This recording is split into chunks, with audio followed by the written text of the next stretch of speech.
I'm stuck in limbo.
You said the same thing I told ya. My eyes are clear, there's no secret. I wanna know, was it serious? I need it clear, my best friend. Isn't easy to show with the weight of the world on my shoulders. I know I told you, it's the best light I know. It's not a game that I am playing, my love. Trying to hold my feeling, I don't know what's right.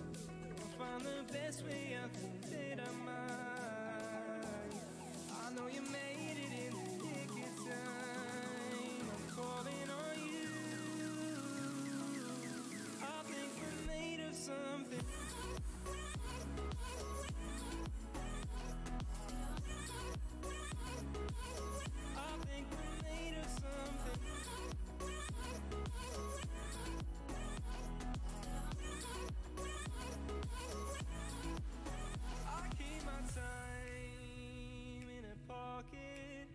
I wanna find a new keeper.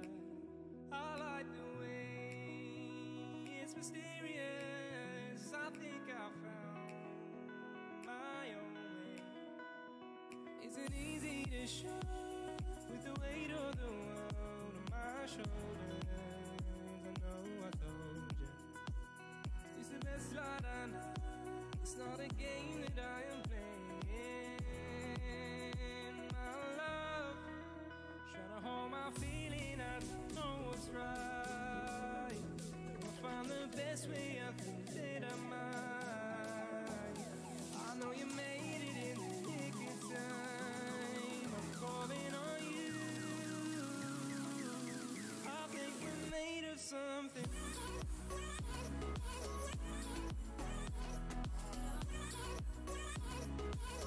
I think we're made of something.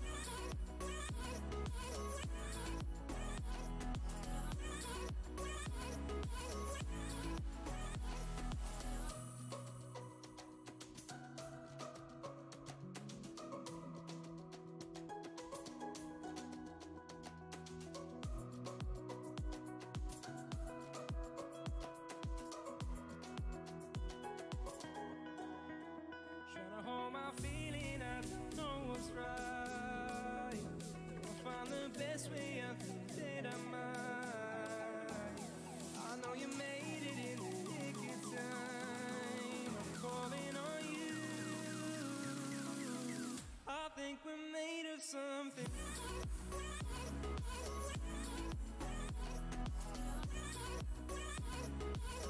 I think we're made of something.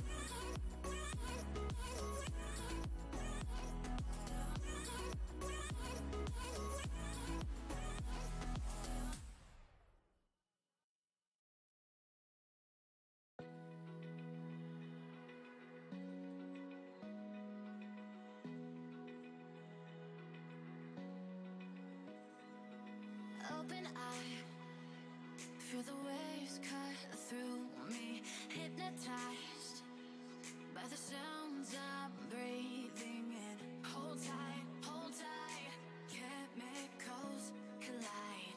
Hold tight, hold tight, hold tight. Dripping lights paint the skies, all because of you. Dripping lights paint the skies, only you can make me move. You can make me move. Can make me move.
Hey guys, what's up? We're back with more HLTV confirmed, more CSGO discussion about recent topics going on, the events that we had, the events that will come. This weekend's going to be really busy. We're going to be looking forward to the summit and also Blast Pro in Copenhagen right here in Denmark.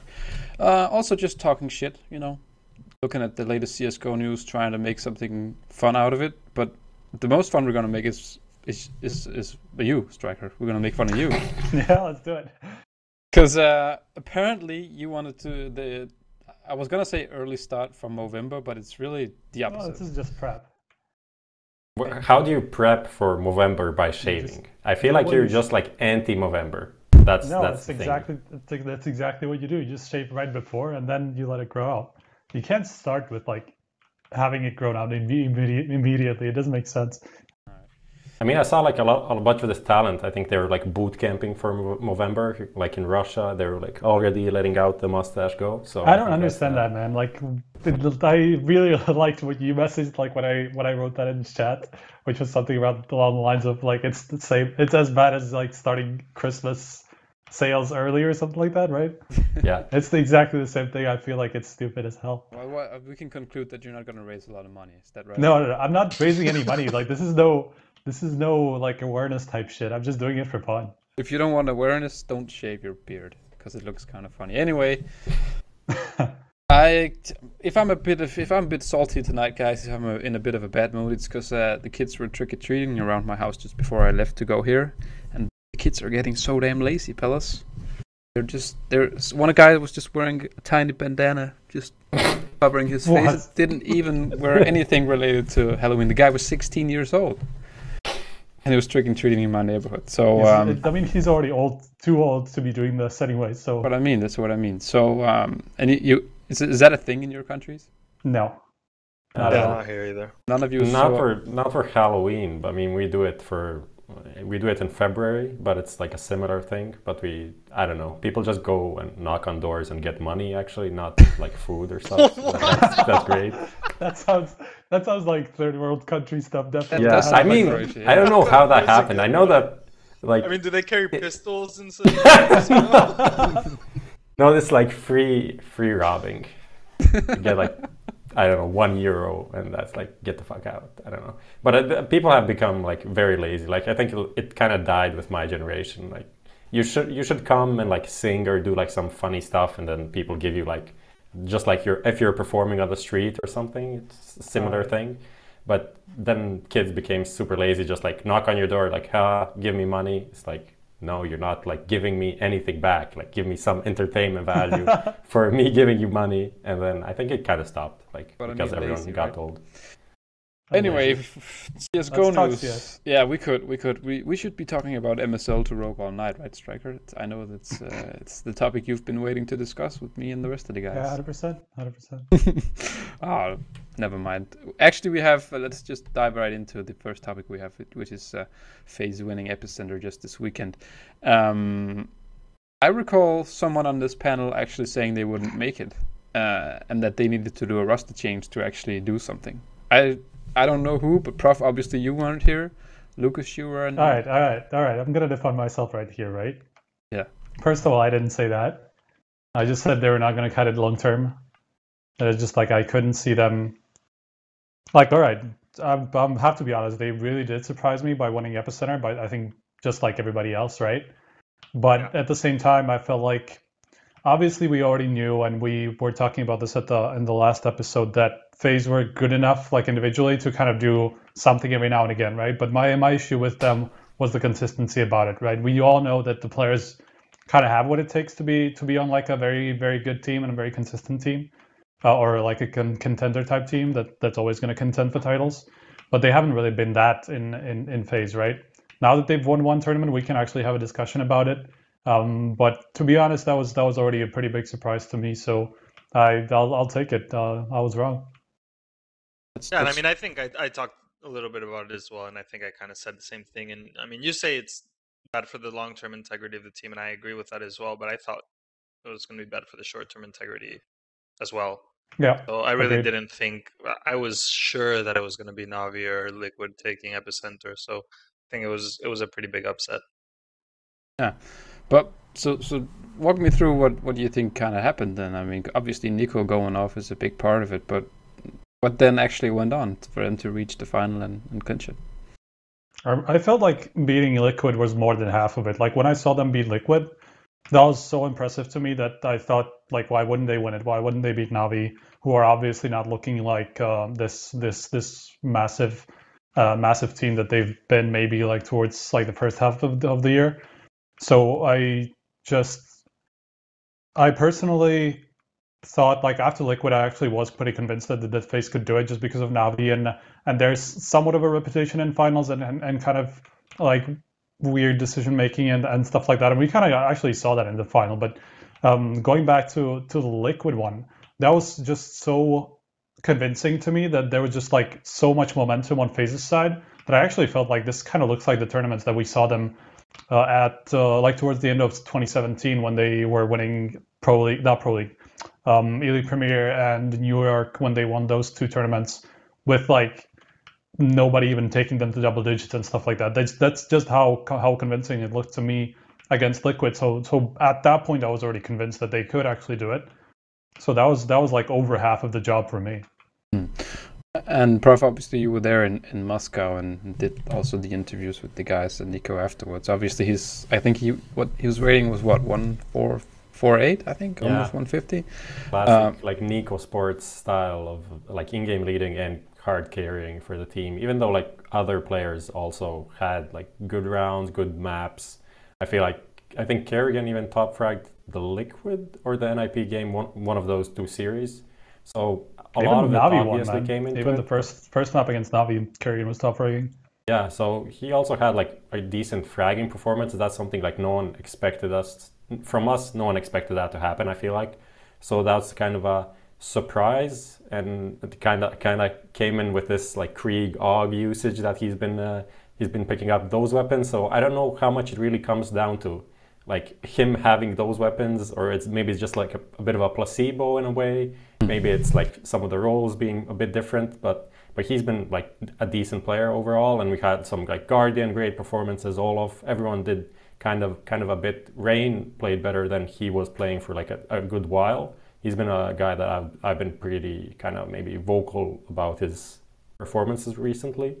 So all of that like came together, but at the same time I feel like I was just rewatching some of the games, at least some bits, and because when you're at the events, even though you follow everything, there's always something happening, so you're not really that focused on stuff. And I was really surprised like how long it took for Liquid to kind of start adapting to that fast mid to connector, or like mid A split or mid B split on Mirage. They were literally doing it all the time, and then after that the same thing happened to Navi. So I don't know like how can that be a thing for like teams that we praise for being so good that they simply just cannot stop a simple like fast mid take from FaZe. To be honest though, they did switch it up a lot. Like the first couple of rounds, it was like a lot of A hits, but then it changed to the quick connector split that kind of caught them off guard. Then it changed to like the mid B split that caught them off guard again. Because like Navi kept like playing catch up in that game. Not Navi, Liquid. Yeah, kept playing catch up in that game. They just never caught on to what FaZe were doing. So I feel like it goes both ways. Navi were definitely not like at the top, like in their best shape, and then like whatever Cerebral and trying to figure out what Nico's actually doing against them or calling against them, which was obviously very simple, like you said, and then just were never able to adapt. Well, actually, that kind of brings one of the main stories for me is that how did Liquid not win that? Because from Navi, I think we can kind of see a pattern where sometimes they show up and they're a great world-class team that can beat anybody, and other tournaments they show up and it's kind of like they're off, something's off, maybe it's communication, whatever it is, and so they kind of drop down. But with Liquid, you kind of expect at least that they'll always be solid, and with Navi out of the picture, Astralis obviously not there, and just having FaZe, it really was, I think, their tournament to take. And with one more tournament that they go to and they can't like seal the deal, how is this going to affect them moving into the next one? You're talking about Liquid, right? Yeah. So the point is that, okay, we're talking about them not being able to clinch it in the finals for such a long time, even though they got to the finals. And this one, they didn't even make it past that and looked kind of shaky even in the semis, right? I mean, there's a point. I'm sorry. I mean, regarding Liquid, it's not just like they were like out-called, surprised, and all of this. It was just they did like individual mistakes, like random peaks that I don't feel like made sense. Like they were trying to like stop FaZe in ways that didn't like. That simply just wasn't good. It wasn't good CS. Not like they were I don't know, like playing great fundamentally and then just being out-aimed. It was like FaZe was putting themselves into positions to win rounds, and then they were actually winning them. They were winning the clutches, and simply no one stepped up individually for kind of Liquid to bail them out there. So yeah, I don't know. It's looking worrying. There's definitely a breaking point, right? Like at some point, Liquid are just gonna figure out, okay, this is like clearly not working. Like the more they keep losing some of these series that they're clearly favored in, like we saw against Small Sports and in New York, like we saw here against FaZe, where they went in as like obvious favorites. There wasn't even a question. So like the more they keep losing these kind of series, I feel like the more chances we get for them to actually make a lineup change, just because they can't figure out anything else to change or to improve on. So like there comes a point where that happens. Here comes Striker with the lineup changes again. Yeah, there you go. So Liquid gonna win. You know what? And we're gonna have the Curry Enthusiasm theme playing in the background again. You wait for it. So Prof, you're obviously the one that talked to Nico afterwards. He had a monster game. If we can bring up the picture again, there's actually something I want to talk to you about. Because Victor, at least he's smiling in this. It's been a while since we had a smiling MVP, Victor. But something's off with it, right? What's going on? Are you gonna pick up on the missing case? Yeah. The case of the missing case. Yeah. What's going on? It's just one of those things that happens. It's just one of those events that nothing went right, from the start. Like visa issues, barely got it in time. Maku, like the photographer, didn't even get his in time. He got it delayed. So I was there like one day by myself. But even there, it was like stressful for 1 week, just like trying to get it because the consulate isn't in my city. It's in another city in the country. So it's like 5 hours away. Then, of course, the MVP medal has to be engraved on the back. So it has like the name of the tournament. And of course, what happens? Striker sends it to the hotel. The MVP medal never arrives, even though it says it like 20 days. It still hasn't arrived, by the way. 20 days from Czech Republic to Moscow. It's not enough. So. It's been 2 weeks. It's been in Russia, by the way. I just checked. Like I checked yesterday, I think. I haven't checked today. I feel like it might have arrived today or something. But 2 weeks ago, it arrived in Russia, and since then, like no information on the tracking app thing. Like I feel like it just like got lost in Russia. Like somebody they don't care about tracking or anything like that. So. I just feel like I don't know what happened to the medal, but I don't think we're going to see that. Yeah, of course. But we come in prepared. We get I have a double. We just like to take the picture, and then we get like an engraved one to him like later. But what happens? The case breaks in my suitcase. That's like first time that ever happened. So have like a crushed case, and then you have to take like this awkward picture. Like it took us like maybe 2-3 minutes of Nico trying to handle the thing. Like how am I gonna hold it? It was very weird, but it happened. That's just like epicenter in a nutshell for me. Oh, a lot of these things like Uber issues, taxis, going to the wrong venue. It had everything. We actually had that last time when we were at epicenter as well, going to the wrong venue. Did you go to the CSK like? Well, hockey? we were in St. Petersburg last year. So. Oh yeah. But there were 2 arenas that had like a similar name. But anyway, it's good that it only happened to me. Then I feel better. So like our Somi guy is saying it appears in chat. Those were all signs that FaZe were going to win, I guess. Yeah, everything's wrong. The worse the event is for Prof, the better chances for Kerrigan is meant to win. Anyway, so for the actual MVP interview, how was he feeling? Obviously, I feel like it's got to be huge for the team, but also him to be able to carry this weight and go all the way and have like monster playoffs to win it all. So as I said, it was a weird event, so I didn't really get to talk to him right after, like you usually do at the venue and after they lift the trophy. It only happened like maybe an hour or so later at the hotel. So obviously the hype was kind of like died down by that point.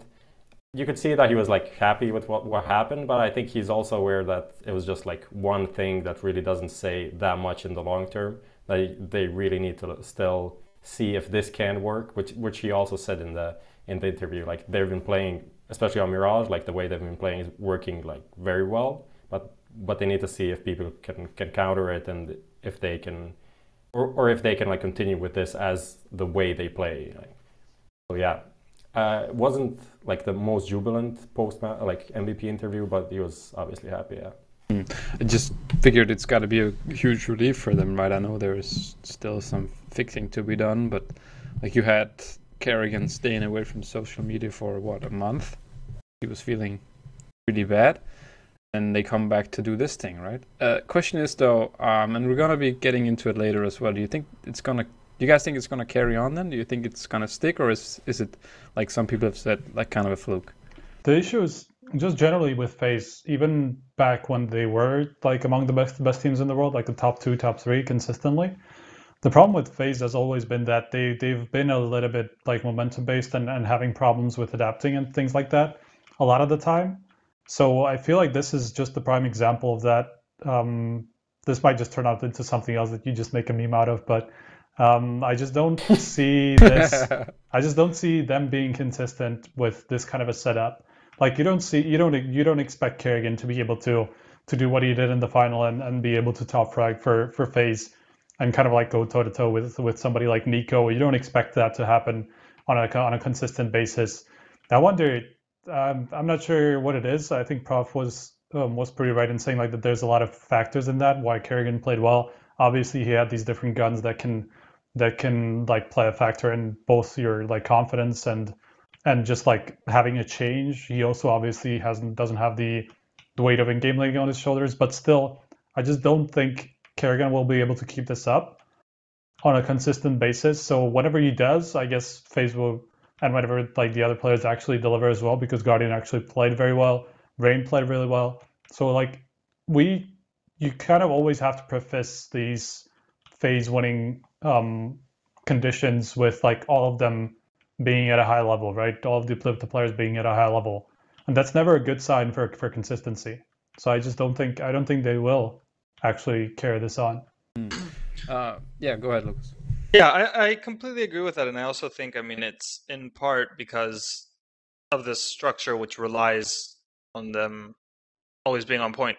So it's not, they don't have something to fall back on. So it's not like another team where maybe, you know, a couple players are on, a couple players are off, but still somehow they manage to kind of break it through. And you can even see that kind of with Avi. They kind of do that where you have, you know, 2 players that have to be on, but then if you have Flamey on one day and Edward on another day, they can still make it, you know, far and deep into tournaments.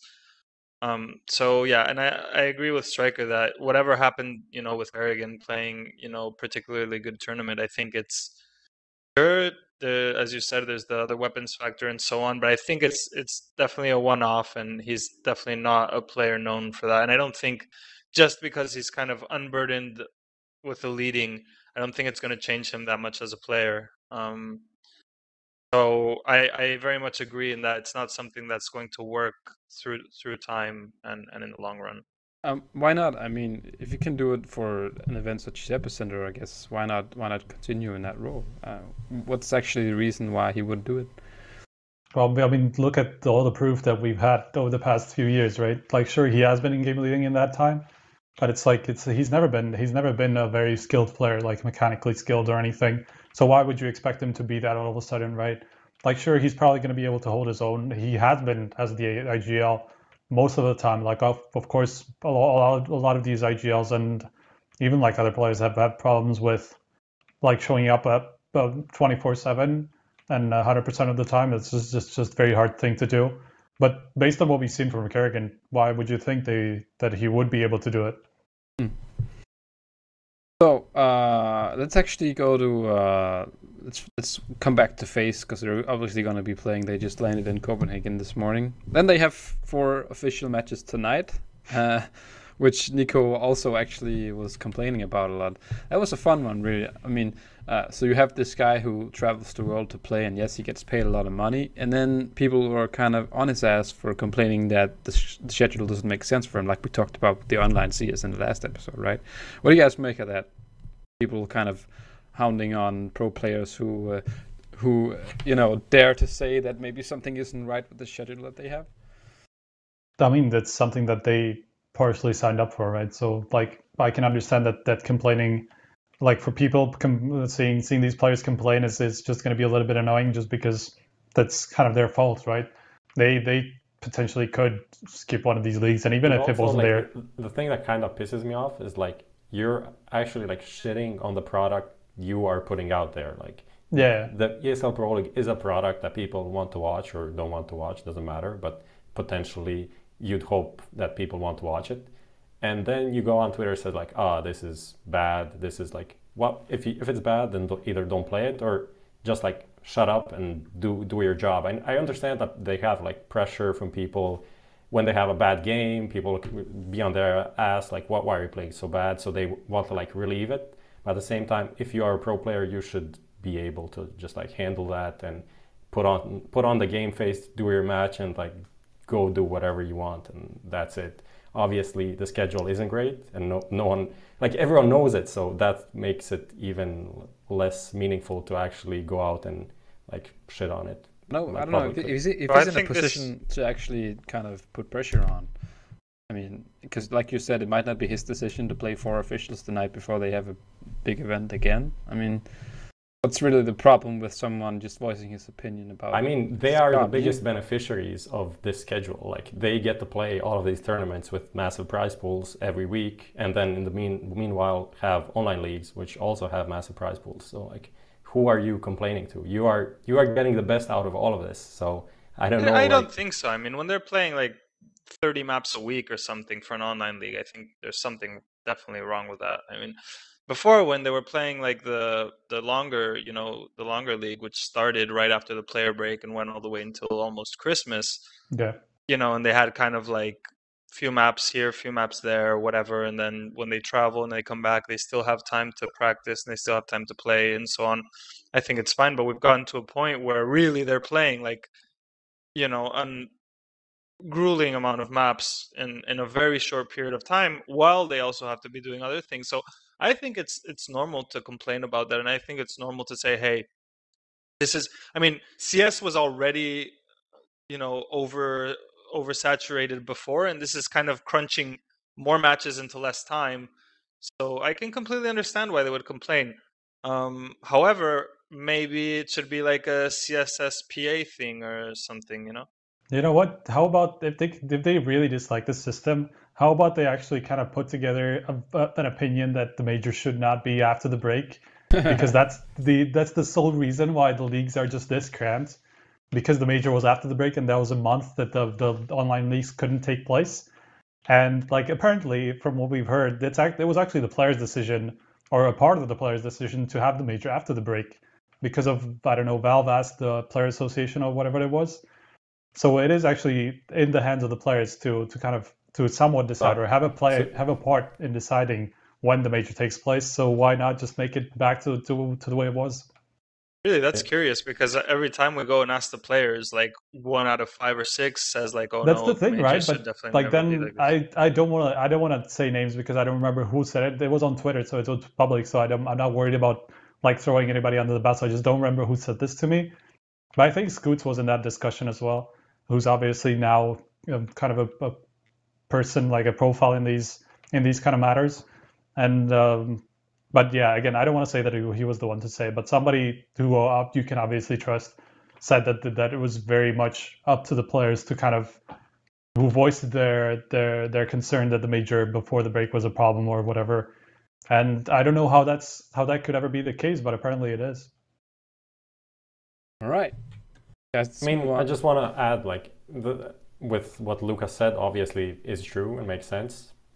But yeah, the thing is, the players as I said, like they reap the most rewards and they have the most power to make the change. So they should do something beyond just the like upset tweet stuff and actually make a push to make it better for future seasons. I'm hoping they will do it, but looking at the past to like judge the future, I'm kind of skeptical. So that's just my opinion on it. That's why I'm kind of upset with all of them kind of complaining, but not really making anything different. And the whole idea that someone put out that ECS should take like one half of the year and EPL the other half of the year, I'm not sure that anyone would be happy with that, because obviously leagues like that have like a massive production crew. What are they going to do with the crew for like half the year? Just like ignore it. It doesn't make sense that anyone would, either of the sides would sign up for that. So it's going to be a hell of a interesting next year probably regarding these online leagues. Yeah, we also touched upon in the early episode or the last one. Let's be moving on here, because something that also happened was actually a new first for HLTV.org as well. We were kind of trying to cover the open qualifier for the minors in Katowice. That was kind of insane, but it was kind of fun as well. Yeah, you were on that. So what we did was actually try to make a live coverage, post and update it when as the night went on, instead of because we didn't have it on the match page before the round of 16 or something, right? Yep. So a lot of stuff happened there and a lot of interesting results. Actually, some of the favorites went out. We were I remember, was it 4 or 5 episodes ago, where one of our topics was, oh, this is the new best team in France. It's Vitality, it's NBK, it's Apex, they're back. They're going to be even better than G2, and they have all the means to blah, blah, blah. And so all they actually did was qualify for one DreamHack Open, and they lost to, who was it in this qualifier as well? Wasn't it the mix? I think so. I can't remember. Or something. Or, That's the thing with these online qualifiers, right? We have there's so many teams and so many kind of different upsets because it's online CS, and it's online qualifiers. Like you can't really put too much stock into these results and into these upsets, just because it is online qualifiers and best of one online qualifiers at that. So it's just bound to be quite random. And so like I don't want to bash these teams for losing, but obviously for somebody like Vitality, it means a lot, because they don't have the ranking to be invited somewhere, and like naturally this is the Europe minor and a way into the major cycle, right? So this is doubly important compared to any other qualifier as well. So obviously this is a problem for Vitality. They have to qualify through these 2 other qualifiers that are coming up in the next couple of weeks.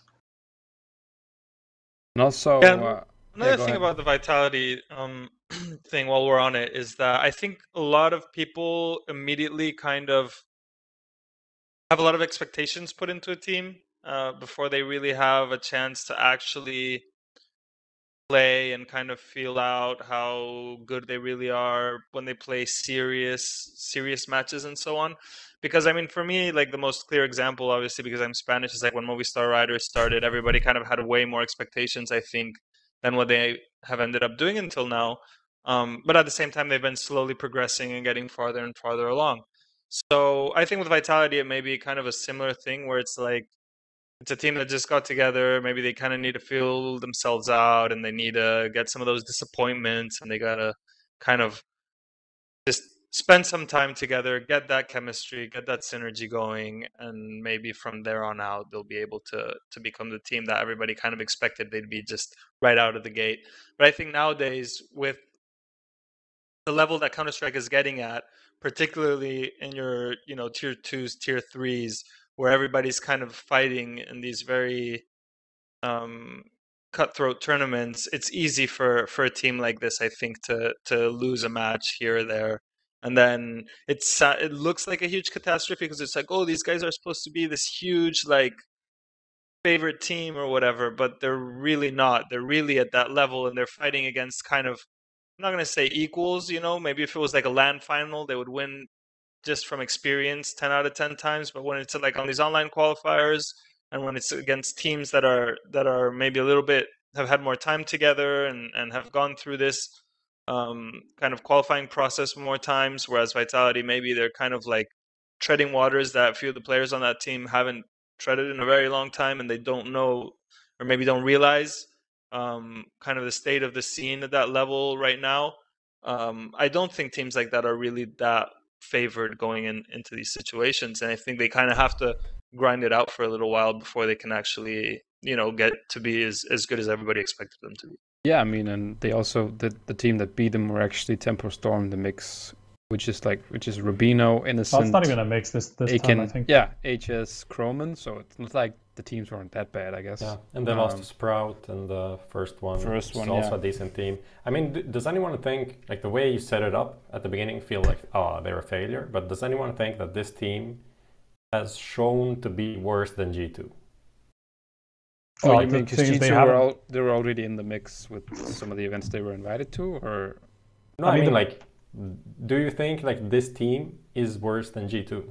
I mean, we don't really know, right? Like, I mean, can you say like, oh, they lost open qualifiers, so they must be worse than G2? Because G2 didn't go through this. And they could have lost some of these, yeah. They got invited, and then after that, they didn't really qualify for anything. So, in my opinion, if G2 was put in the same position that they needed to go through the open qualifiers, instead they got the slot and the points, ranking points from the old G2 roster, which kind of changed back and forth. And that allowed them to skip this. I think if they went through the same thing, it would happen probably would be even worse for them. So I think like a lot of people underestimate the open qualifiers and how much time it takes, just time out of your day that you could maybe use for practicing. And then again, it's like best of one. You need to win. You go on Vitality's like HLTV page, and the match history, they have like 8 matches, a bit of best of 3s, best of 1s.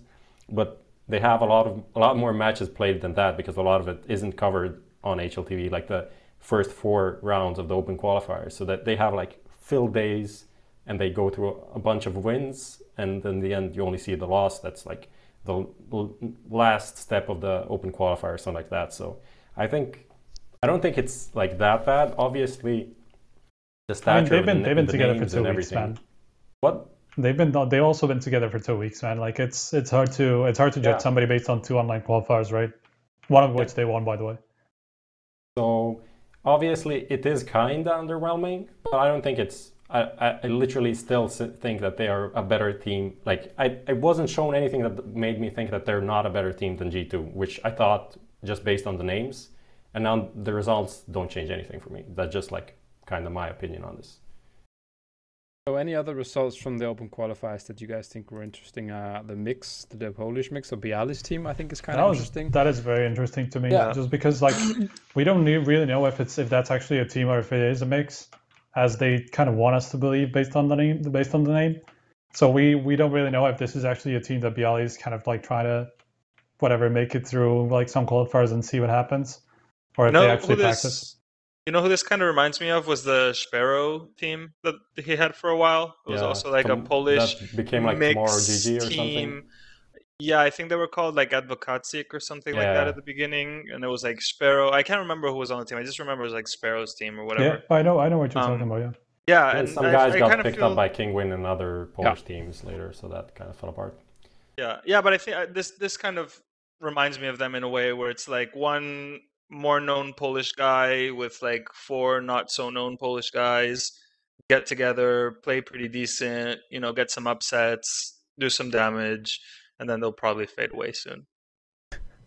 When the Ago or Kingwin or someone else comes knocking, right? Because I mean, the issue also is that like we don't really know what's up with Bialy's contract, right? He could be. That's it. I don't like we actually do know, right? I just don't remember right now when Bialy's contract ends. What he tweeted out was that he asked the head of the Virtus Pro, Roman, can I actually go on with this project? And he gave him permission to. But my issue is, I mean, that was mostly for the qualifiers, though. I don't feel like he would really actually get permission to start playing with this team 24/7 and everything, when obviously he's in a contract and he has to be bought out to be able to play. For Virtus Pro, this is like a free advertisement. Like, this guy can play CS, he's good. Someone buy him out if you want him on a real team, What he said was, if we qualify for close quals, I will be able to play with the team. So I'm not entirely sure that he would. Like, I think the thing is, like, Virtus Pro want him maybe free from the roster lock or something like that, so he can be a stand-in or something if they need it. Maybe that's the thinking, because if you can play that was the kind of the wording that ESL officials had, that you can play the close qualifier, because shortly after that, the roster lock comes in, so you can't actually play the minor. If you play the minor for some team, you're locked for the whole major cycle. But my issue was with the conflict of interest, right? Type thing that Valve have a problem with. Yeah. Where obviously he has, if Virtus Pro and this mixture were in the same qualifier, that's obviously kind of a conflict of interest for Bialy and for VP. So that's my issue with it. Like, I feel like I'm not entirely sure that he would actually be able to play that qualifier. I thought he was locked already, actually. I thought he was locked now. So No. Since he's... No, he can play in any... He can like pull out and play for any team at the major right now. It's only after there's the deadline, I think it's probably like beginning of January somewhere, that all the teams that are in the... like need to submit their rosters for the what's it called? New Challenger stage. Oh, yeah. And that's when everything is kind of set in stone. Yeah, we just got the dates, by the way, for the minors, right? So they're gonna continue on with what FaZe did in London, keeping it all in Katowice. That's 11 days, right? Katowice, by the way. Why do people call it Katowice? It's not from Italy. I don't know. It's Katowice. Why you always gotta be on my ass like that? I don't know. It just upsets me so much. Like people still do it. We had Katowice tournaments for 75 years, so people should know by now how to pronounce the name. Whenever I try, and it's not complicated like Unse or whatever the fuck you call that. I'm gonna be looking forward to this. Whoever of you guys are coming, I'm gonna be hounding on you for pronouncing it wrong all the way through when I meet you there. Yeah. That's well, whatever. Whenever I'm not gonna get into that. Whenever I try to pronounce some name in Danish, you are like, no, you can't do that. That's not right. So why can't I say Katowice? Because nobody can repeat it. That's the problem. Like Katowice is actually kind of simple, isn't it? I think our request is reasonable, and Lars' request is unreasonable. There are more non-Danes here. Like, shut up. Yes. All right. So, Derry Gazumo asks, just pertinent to this subject actually, do you think that it will become standard practice soon to have stand-ins on contract? So you have substitutes like the unnameable MOBA game. That would help with roster locks, diseases, and overpack schedule. I mean, obviously and it would tactical diversity. Help. Huh? And it would also help with tactical diversity. Yeah. Well, yes and no, right? Because like it's obviously a little bit risky to have more people than 5 actually play on the team, right? And then like switch people out in terms of like having a tactical advantage or like a surprise factor or something, whatever like that. I mean, the obvious problem is that like nobody would want to commit to this type of a role, right? You don't want to be a player who's on the bench basically until the team kind of needs you, or until the team decides, oh, this player is going out, or like this player gets sick or whatever like that. So I just don't like, if I was in that position myself, I really wouldn't want to be in that position. I'd rather play with some slightly lower tier team than be on a bench of like a top tier team. So like that's my position. What if you get to lift the trophy as well? Like you don't play like a single round, and then like yay, I don't know, FaZe wins and Striker's like there in the background. Yeah, I'm lifting it as well. I mean, that's like the backup goalie in football or something, right? Yeah. Like the third one, but not the second one. I 100% understand like the advantages of it to have some stand-ins and to actually have somebody ready to step in if necessary, whether because you just change the player, you don't want a player to play this next match, or because he gets sick or whatever the circumstances may be. I understand the advantages of it all. I just don't feel like this is something that people themselves would like to be in, like a position like that. I feel it's just like very hard to make it work in CS. There's so many issues with that idea. Like imagine, okay, like if you want to compare it to League of Legends, right? You have only the top 10 teams in a certain region can play the best league, right? Which is not the case in CS. Like we have an open circuit. You can basically make it wherever you want, as long as you're good enough for it, right? Like you have the chance to play the next major. Like that's obviously not the case for like LCS and things like that. It's not that easy. That the process is different, and there's not that many spots for so many teams. So obviously, like you say, the opportunities are completely different in CS. That it's just not gonna happen as long as we have an open circuit where there's so many opportunities like this. But I feel like also in League, correct me if I'm wrong, I don't really know anything about League, but at least the kind of idea that's in my mind, maybe because I heard it somewhere or something, is that if you play a certain role, it's kind of easy to maybe fit in somewhere. If, like, I don't know, like a support player could, kind of play anywhere because it's kind of similar support player. So if you play like certain champion, then you'll fit as a support in certain team or whatever, and maybe that's kind of easy the to roles are have obviously more substitutes and defined. stuff. I know, exactly. So in CS, where it's a lot more like strategy based, then it's like, oh, on this map you have to be here and you have to do this and you have to whatever. And it's not just like you're this guy who does this thing, which is kind of predetermined by how the game is. But doesn't Maybe it it's just, also... it makes it much more complicated to have a competitive team. But that works so perfectly in American football or in NFL, right? The backup quarterback, that's what he does. He doesn't do anything else than study the game plan. So when he's subbed on, he knows all the plays, right? But I mean, it goes both ways, right? Sure, like as a support player, like you have a certain like you have a set role that you can slot into. But obviously, like as a CS player, you can kind of slot into anything if you're good enough. If you can adapt to it. Well, no, which but is if not you're the good case in enough, League of you're not a Legends, right? substitute player, though. Huh? If you're good Also- enough, then you're not the substitute player. If you're good Yeah, enough, that's you'd be- but yeah, sure, I got it. Also, you're just comparing like CS, that's like mega deep in terms of what you need to do in the game as any player, any role, to a guy just like throwing a ball to like guy number 47, and that's it. And he I mean, just gets the okay, call like we before he get throws the now ball. we get to It's not how really that complicated. That's now we get to just like how complicated each game is, which is not the point, right? But like I'm generally, just saying, like it's easier to just throw one ball to one guy, and It's- then you're done okay. for like 10 As- minutes, as and it's like somebody who defense, has- you're sitting on the bench, as chilling. somebody who has followed League of Legends quite a lot, not much in like recent times. No, but I'm talking just about generally. football versus CS, not talking about League of Legends versus CS. Oh, sorry. No, Champion but throws a ball, man. I just don't know Like how ball, I got into like whatever the MOBA. But I don't know. I thought he was think talking about CS like supports in League of Legends, like throwing a ball like a support something type thing. I just didn't realize at all that this was supposed to be about football. I just missed that point completely. No, but coming back to CS, I think it's also like the comms in CS are very specific, and so the way you communicate and the chemistry that you have is very particular. I think in CS, where I think that makes it easier for you to like just throw in a sixth, and because that'll change. I mean, look at like the Snacks Stico change, right? Like everybody thought, oh, what an upgrade! Like Snacks is coming, Stico's leaving, Mousesport's going to be great now. Well, okay, But not everybody, apparently- but yeah, fair enough. Well, I mean, yeah, but you know what I mean. Yeah, it was yeah, like I get the it was seen as an upgrade, even though a lot of people may have thought that it wasn't going to work. It was seen as an upgrade, I think.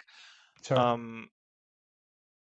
We're not. I holding just it can't together, right? stop laughing, like people in the chat throwing shit as well. So it's just not even laughing about anything that Lucas was saying. I wasn't even listening, honestly. So I agree, I would say. Yeah. But yeah, basically the I'm not a communication in Fortnite CS player. just doesn't allow for subs, is what I wanted to say. Fair enough. Right. So Dark Cloud 239 has a point. If you're good enough, you're not a substitute, which was your point, Lucas. Right? Wrong. I imagine him doing the lips thing. Wrong. Political situations like relations between management, teams, and investors, etc., can make players like Keo, who are really good, do But without this a roster for this months. doesn't prove even anything. here. Like do he we was know- a sub forced to be on the bench, not Yeah. to actually be a like a support player that will come into the roster. He's obviously, if the political situation is broken and the relationships in the team are broken, he won't be a guy that you can call in and expect him to put in a good performance. He's just someone who isn't playing. So that's But I mean, not I think really. the guy was just talking about general terms, just like political stuff. Yeah, like but I'm keeping just people from playing talking with each about other and stuff. in this kind of frame that we were talking about, Yeah. having a player to be helpful as the sixth player, Sure. not someone that you're paying and you don't want him on the team, so you're just like sitting there. Yeah, we can't really draw those connections in CS where it obviously isn't at all like the same concept, right? We never used that concept with like stand-ins actually being there For I like don't know. What I'm for whatever stops hardstyle from playing Counter-Strike at the major. Talking about that, That's I very. think- That's a different I think, thing, though. ESL actually made a change to that rule about having players come in and replacing stuff. Are you sure? I'm not. I need to check that, but I saw someone say something about it. I didn't Yeah, go into that. I saw the same. Yeah. Yeah, That's I think also they the problem, changed right? Like, something we don't about know that rule these that was pretty changes. retarded. So We don't like, know these rule changes in the majors, right? Like they change, and you realize like a major later, because not even the players just realized it because it, like at this face it last face it major, I remember there was just a semantics kind of type problem where Oh, just yeah. people didn't realize that because it doesn't say it in the rules that it means that it's allowed because there was the standard that it wasn't allowed for the last 10 Yeah. majors or whatever. So things like that I feel like have to be better communicated because like we haven't, like a lot of the times like we know because we've just heard it from somebody close to whatever the admins or whoever it is, but just general public is going to have a hard time kind of following these rules, right? With majors change like lineups at the major cycle. I just don't feel like any major rule book change is gonna help Turks get their passports better. It seems like just perpetually. But I mean, they would still have a much better chance with anybody who's actually a player. Biggest problem about that thing, we discussed it on the show, and you forgot, Lars, was that once you put in a sub, then you can't switch it back anymore. Right. So if Engine could have got in the second day, then he still couldn't play. That's because the rule was like that. So that's the biggest issue with the whole thing. So, and you have to play, I think if you don't play, then you auto forfeit or something. So you have to put in someone to play the match. And then once you play the match with him, you're stuck with him. So I think they allowed, if there's like a, I don't know, weird situation happening that you need a sub for like health reason or something, that you can then swap it back or do whatever. So I mean, that really has to be the most stupid rule I've ever But even seen. the core of the problem is just that like they have the coach and a stand-in as the same person. Slot, yeah. The same slot as a coach and a stand-in at the same time.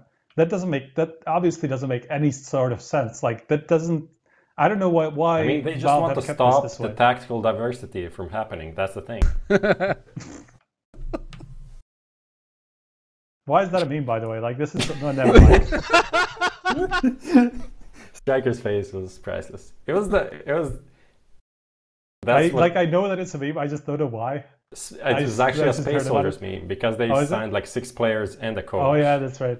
Yeah. Oh, I remember that. And then Yeah, they you're said right. it was. They How old said is it was this, going though? to be about for tactical. Isn't this like 2 years old though? Yeah, it's 2016 Yeah, it's- probably. yeah. Fair enough. 2017 early. Okay. Then I know what it is. It's just old. We don't get and paid they're to still watch being for. used.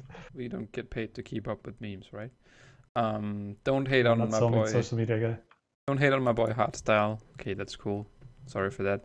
And then Striker is the guy you see him and you think it's a Fortnite player. I read that before. That was yeah. hilarious. Jesus I don't know why, fucking but Christ. I wouldn't agree with that, but it was very funny. So, Thank you. What would you think then? I would What? think he's like a jolly Czech lad, likes his beer, his hockey, and like driving in Moravia. Pilsner Urquell, or whatever. What did you say? I was trying to reference a major beer brand. I didn't hear what you said though. I'm not even gonna try because Probably you're said just like gonna. Katowice beer. What did Gonna you what did you want to say? Is it Urquell? Oh, you mean Pilsner? Pilsner Urquell, yeah. That's the globalized name though. We just call it Plzeň. Yeah, here we go again. See, but you wouldn't let me say Odense Albany Classic. No, I mean I'm fine with people using it. It's just like I don't use it. Striker, why all is bullying Striker? Because it's just the way it is, man. All right. Because that's I just wanted to say like Oh, now Okay, you have to bring it on Can we again. please move on and break this up because like we're getting way off topic. I just wanted to add, like, before the show, like, one of the things that I missed when I wasn't on the show last week, and I only realized how good how good the show is, and why I actually like to do it is just because I have Striker here, and usually we're very rarely at events together, so you have like once in 6 months hanging out to Striker, and I have it every week. It's so good. Nice, man. Can we Thanks. get the Kappa Prides in the chat, guys? Yeah, exactly. Yeah. I can only imagine what it's like when you guys hang out in London for 3 weeks in a row. Dude, that was crazy. That was just like Sounds was like way we too had like long. massive amounts of fun, like partying and stuff. The that's way the you thing. said Like, it, but we had a wasn't- lot of fun wasn't though. Like that we at were all. literally inside for like 3 weeks in a row. Like we did not move for 3 weeks. We didn't even go outside. We didn't care about anything. But we had so much fun, man. I imagine it's like when women are in the military and their periods kind of sync up, Sync. right? Yeah, Jesus Christ. Should we move on, guys? Yes. we can. Let's Can go. move on. Lucas, thanks for the hit there. Anyway, we talked about this, I think, 2 shows or 3 shows ago about the patch that came out that affected both the guns, Tech 9, the CC, the AUG, and the SG, the Krieg, and then also the economy thing. We had a nice little scheme that showed us what happened. What I guess the simplest way to say is that every team starts with a 1 round loss bonus. So if you lose the pistol round, you have more money for the next time. The question is, how have teams been using that? And we've seen something. It's not really, I guess we can't really say that it's been tested through or that we have the exact explanation for the new meta. But what have you guys seen so far about the money? I mean, people just have a lot more possibilities in the second round now, especially like when they plant the bomb as terrorists in the first round. Even without kills, you can easily buy up in the second round with like 2 AKs dropped. And the third guy, if he does get maybe a couple of kills, he's going to be able to buy Galil and a vest. If you get a bomb plant, if you get at least 1 kill, yeah, that's right. So then you have 3,000 in the second round, and you can actually buy 3 guns with 2 people staying on pistols and being like a little bit more passive. So that's like one of the options that we saw people go to, like namely Navi. I even saw ads doing that a couple of times. That's just like one option when you get the bomb plant. When you don't get the bomb plant, you just usually eco, which is what we kind of expected, and you buy up in the third round, depending on obviously how far behind you are on the situation. But just as a general rule of thumb, we kind of saw that happening. Like when you don't get a bomb plant in the first round, you just save up 1 round, have a full eco in the second, and just buy up in the third one. Sometimes we saw people force buy. Obviously, some teams are going to do that anyway. It just doesn't matter. They like the pistols. Yeah, Navi just force buy second round no matter what it feels like. I love when I asked Flamey about it. I was like, yeah, we're still force buying. We just have like more smokes, flashes, and stuff like that. Yeah, So exactly. It's the same, just better. So, thanks. So him, it's like a gift, right? Yeah, I asked him like, is this like just like a buff for you? He's like, yeah. I didn't include that in the interview because that doesn't make sense to have like yeah as an answer, but It depends on the question, how long it is. But so Maybe like a four roll kind of like question, super in depth, and the guy answers yeah. yeah, great stuff. It's a classic. Happens from time to time, yeah. Yeah. So what about the weapons? We talked about Kerrigan earlier. I think he tweeted because he was buying up the Krieg, I think, right? It was by both. Yeah, he was on Yep. both sides. He was using the lesser rifle, so to speak. So, like a true FaZe player. What did he say? Organ and SSGN with the trophy of Epicenter. We caught now, boys. Oh. Yeah. I mean, Yeah. I mean, Elige has been playing with it as well. I saw him like practicing in like FPL or whatever the rank is, playing it all the time. I didn't really see any difference, and I didn't see anything like positive coming out of it for Elige. Even though I feel like at some situations the gun seemed like super mega easy to get kills with, but overall I think it's just like a decent change, interesting change, that we have something new and we can kind of follow how it will develop further on. Other than that, nothing real yet. I don't know what you feel like. I mean, we've had just so few people kind of jump on the bandwagon and kind of actually commit to the guns. It's basically like I actually went through like all of the basically Epicenter where it was first. Oh, even actually Star Series as well. But there at Star Series, basically nobody wanted to commit to it just because it happened mid-tournament or just right before the tournament. So nobody really wanted to start playing with guns that they don't really know. But I mean, Epicenter, ECS, EPL actually went through all of those players, and it's basically 5 players who actually are trying to commit to the guns. And it's like we said, Elise and Kerrigan are two of the most like prominent people. But then Chris J as well, who has done it a lot online, and I expect him to do it whenever they actually play the next tournament, which is Chicago, I think. And then Gobby and Daps were the other two people. Gobby was actually the only one who did not like the SG at all, like who didn't use it. Daps doesn't either. But generally, it's just those 5 players: Elise, Kerrigan, Chris J, Gobby, and Daps, who actually do try to commit to at least one of those the scopes. And Magisk as well, right? Yeah, I mean, Magisk doesn't play with it. One of the things that people, I think, forget is that the SG has like a slightly lower movement speed, I think, than the AK. So when you're pushing sights and stuff like that, there is an obvious disadvantage there. Yeah. And it's all, yeah, and I think the firing rate just a bit slower as well. So for the AUG, it makes a bit more sense since you're a lot more static on the CD side anyway. So it's not really a big difference. There's a bit more damage, and that's more or less it. Just the spray pattern that's different. I think it's kind of a shame. The first bullet accuracy on the SG is pretty spot on as well. Yeah, that's insane, man. Like those, that I thought that was going to be the thing that was going to convince a few more players. I guess we'll see if that happens, but so far we haven't had too many kind of jump on it. How much better is it than? It will take a lot of time. Well, it's basically like it's perfect. Like the first bullet accuracy is just like spot on. It's dead on center. Like for the AK, it's somewhat random, but like the Krieg doesn't even care. Yeah. Like I remember doing the research about this and just like trying it out on deathmatch and stuff like that, and just like on servers going through the numbers as well, like the technicality, and just it's just a crazy gun, man. Like it's the only problem is that it's kind of like it is actually somewhat situational, just because first of all you can hear the scope as far as I know. At least I hope that's the case. Yeah. So that's one of the issues. So you kind of have to like be very, very smart about when to actually use the scope, when you know you're either being like you know like your opponents know where you are, or like when you're so long range and nobody can be behind the next corner that you can do that and stuff like that. So you have to be a little bit more smart with it than the normal guns. But like generally, I feel like it is a better gun than the AK. Oh, viewer says his name is pretty awesome. Metal Muxer. Honestly, I hate this new economy change. SMGs have become pretty much useless now. The pistols have also lost some protagonism. I guess it means advantage.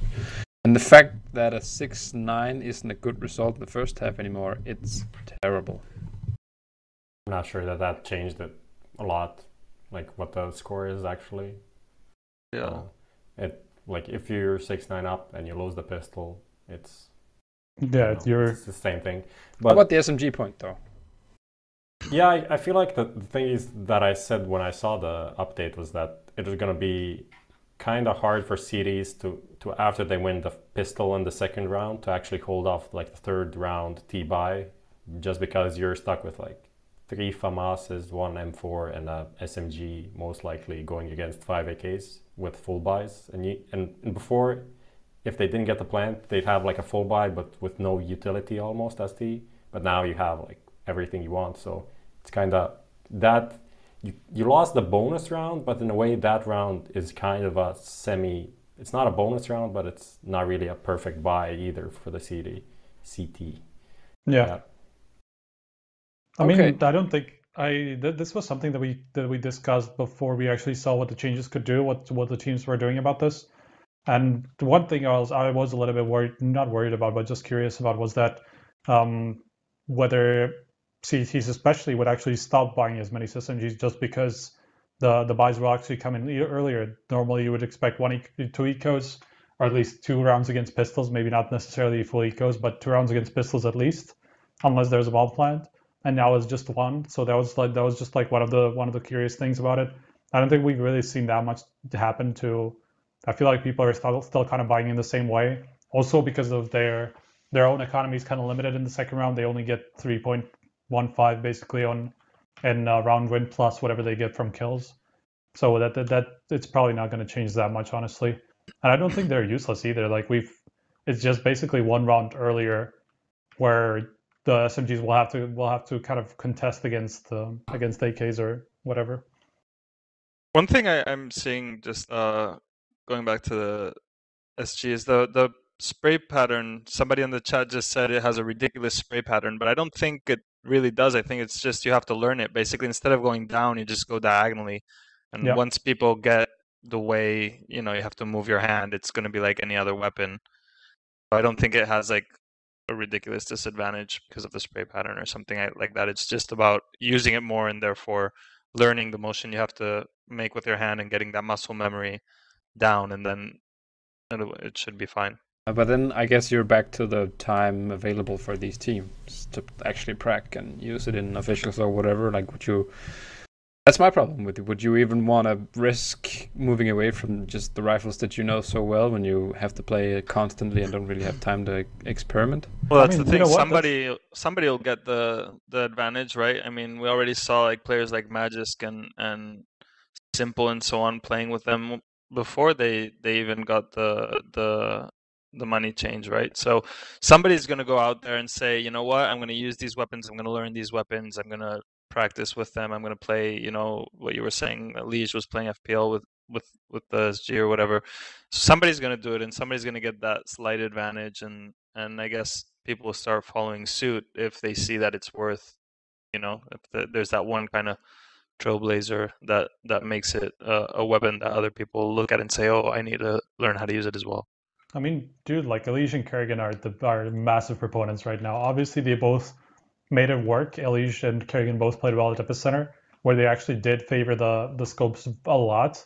Both of them. Like Elige had some like 80% of his rifle kills at Epicenter with either the SG or the AUG, which is pretty crazy. Even 88%, like from what I saw from my numbers that I went through at Epicenter. So that's like he basically only went for the AK whenever it got dropped to him, or probably, I would imagine. So that's like, people are definitely gonna catch on. I feel like this is something that will obviously take time, just because it is a little bit risky, especially with this kind of schedule where you don't really have that much time to get used to it. But I mean, you know what? This is actually something that the online leagues are pretty handy for. Like if you think about it, like obviously the individual matches don't mean as much as they do offline. So you can actually experiment a little bit. That's why people like online matches, to kind of test new strats and things like that, where it's actually an official like playground, but it's not that serious as offline. So they have like this testing ground. So that's kind of what I feel like is going to happen. Like in these online leagues, we've seen a little bit more people try to get to use them, and then like people are going to catch on, and more people will use it. I don't think it's going to be like extreme. I don't think more than 50% of players will use it. But it's just, we're definitely going to see an increase. So what you're saying is that Nico should stop complaining and just use Augs and Creeks and the officials that he doesn't want to play. I mean, they are, to be fair, like that's one thing that I kind of like the online stuff for, is that it is actually an official playground where it is somewhat serious. There's something on the line at least. It's not practice where people just like do absolutely whatever and just like test basically new stuff only, or just like try to fix stuff only. While in like these online officials, it's kind of like halfway basically between like offline and practice. So that's actually something that I kind of like about the online leagues and things like that. It's just that there's too much of it. If only they weren't stuck between LAN, and one LAN in between there. Exactly. And just makes it useless. If it was 2 months of no LANs and like a month and a half of that was online leagues, then those online leagues would be interesting. Sure. But now they're not, because why would I watch an online game now that's going on like Algo Mousesports when I can watch them play like 2 days from, obviously not Algo Mousesports, but I can watch top tier CS tomorrow at CS Summit or this weekend at Blast. So it doesn't really make me crave these teams. If anything, watching online CS, I'll only watch tier 2 or tier 3 teams because you can't really see them at LAN. So just like you were watching online CS just before we went on the show and almost didn't get ready. All right. So someone in chat was talking about, imagine Simple wielding the Krieg. That has high sense as well. That'd be pretty awesome, right? I think he could definitely just do that and probably make a lot of sense. Pick up anything is going to make it work, so might as well. Yeah. So touching on him and his team, of course, we were baiting for questions or asking for questions or topics. I think it was kind of bait because we used you. You mean fishing, Striker. right? Well, you could say that. We were using you, Striker, to get people to come up with topics for the show. If you didn't notice the curb your meme thing we did yesterday, and Nathan Bonello was kind enough to actually take it seriously for some reason. He had a lot of questions. Let's just say it, put it that way. Oh, that's too close. But one of them was, will Navi eventually make a roster change? Yeah, will Navi eventually make a roster change? And I wanted to talk about them anyway because we've kind of seen them, get all the way and then not make it in the end. We had the major, and then it was the same here at Epicenter this weekend. What do you guys think about that? Is it gonna be now? Because it's nothing new that people were talking about these guys making a change. Even had some complications with, I think Flamey, right before Stockholm. There were some murmurs about him in the team. What do you guys think? Yeah. I mean, it's obvious that they have a great opportunity as two CIS guys, like major winners that played with Zeus, are open to get transferred out of the Ambit. That is Adren and Hobbit, which makes it very possible that Navi is going to make a roster change and pick up one of these guys. So, of course, they could make a change. But are Navi really the type of team to do this though? Like, I feel like they don't really jump on these opportunities at all. Like they did it with Electronic when. Now I'm forgetting what happened. No, they replaced C's if I remember. Oh yeah, that's right. And that was kind of like they kind of had to do that though. Like you had to feel like they had to do it because he was not doing a good job as an in-game leader. He was not putting up the numbers. Now they obviously had then they got the in-game leader in Zeus, and C's kind of stopped having like a role to do in the team. So I felt like that was kind of forced, that particular change. But generally, just Navi don't change lineups as much as almost anybody else. So I'm not entirely sure that they will, especially when they are actually good. It's just that they're not winning much. Yeah, I kind of agree on that they're not a team known for necessarily jumping the gun and making a lot of roster changes. And I think that's kind of like an organizational way of doing things. I think that probably comes from management. However, at the same time, I can see that if they kind of drop off at some point, and they go through a slump. Maybe Simple has a couple tournaments where he doesn't show up the way he shows up sometimes, and they kind of can't make it work. I think if that somehow falls in line with somebody that's interesting in the CIS region becoming free or being unhappy in a team, it could happen, but I don't see it as like anywhere near it being like something that they have like on their mind or a priority or something like that.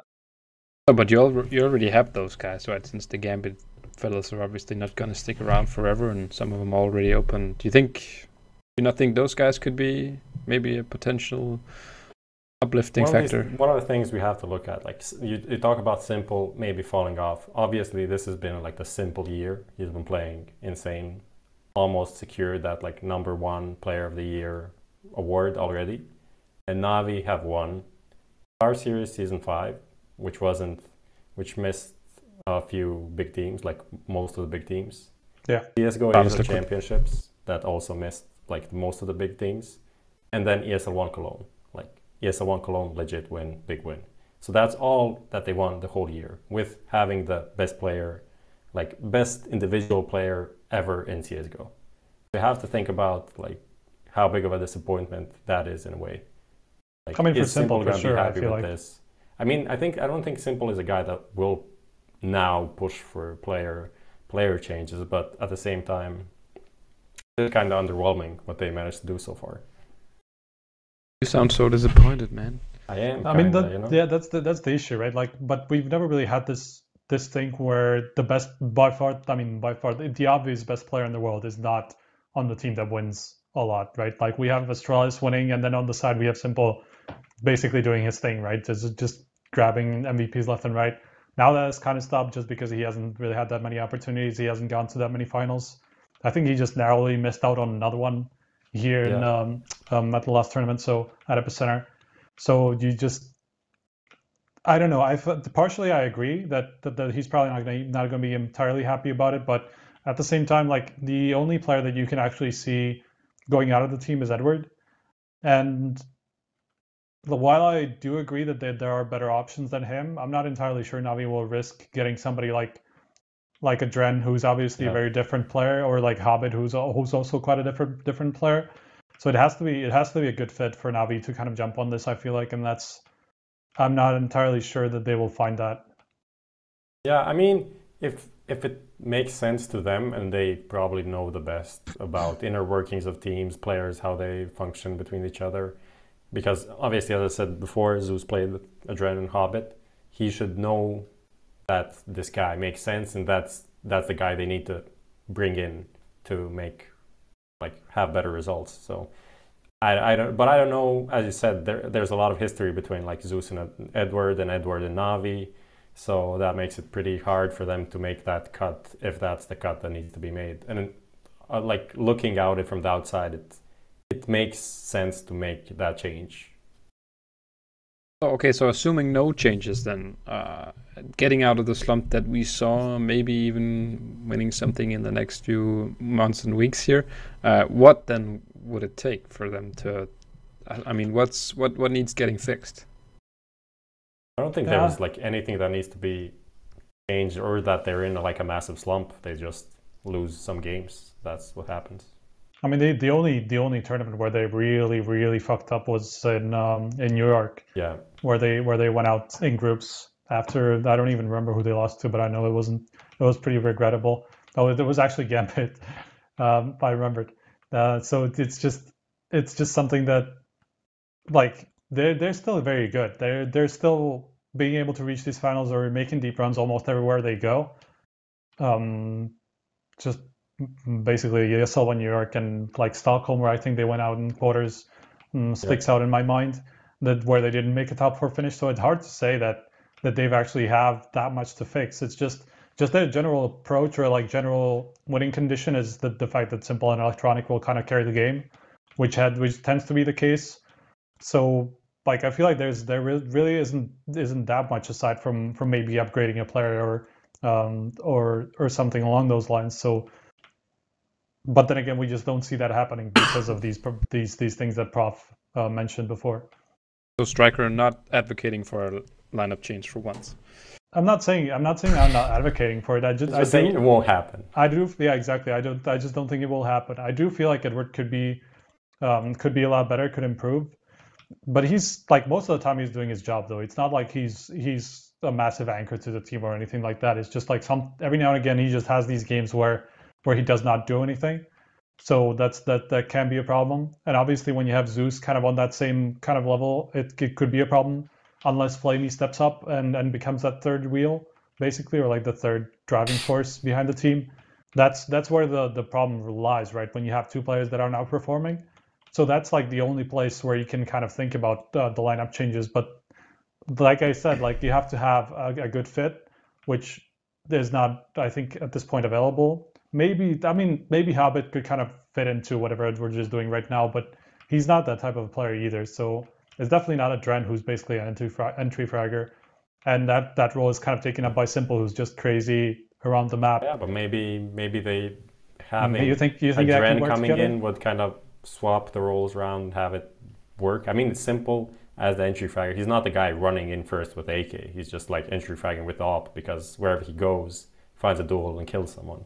Yeah, that's more or less it. It's not like he's the entry fragger in the term of the but role. I mean, Navi are not really playing on that style, right? Where you have somebody like consistently running in first into the site. They're just playing on this slow style where they're basically allowing Simple to get some picks and then work on that, right?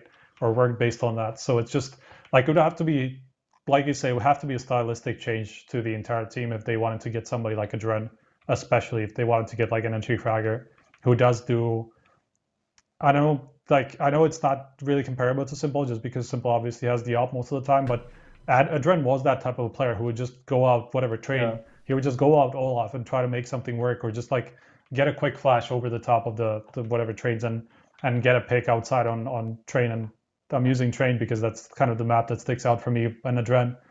So like, I don't necessarily think that Navi would be willing to go for this and an entire stylistic change.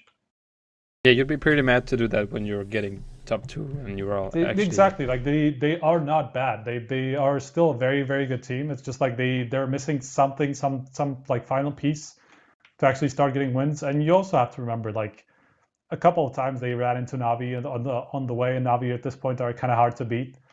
So it's just like a couple of times that they could have maybe gotten a title that's fairly similar to Liquid.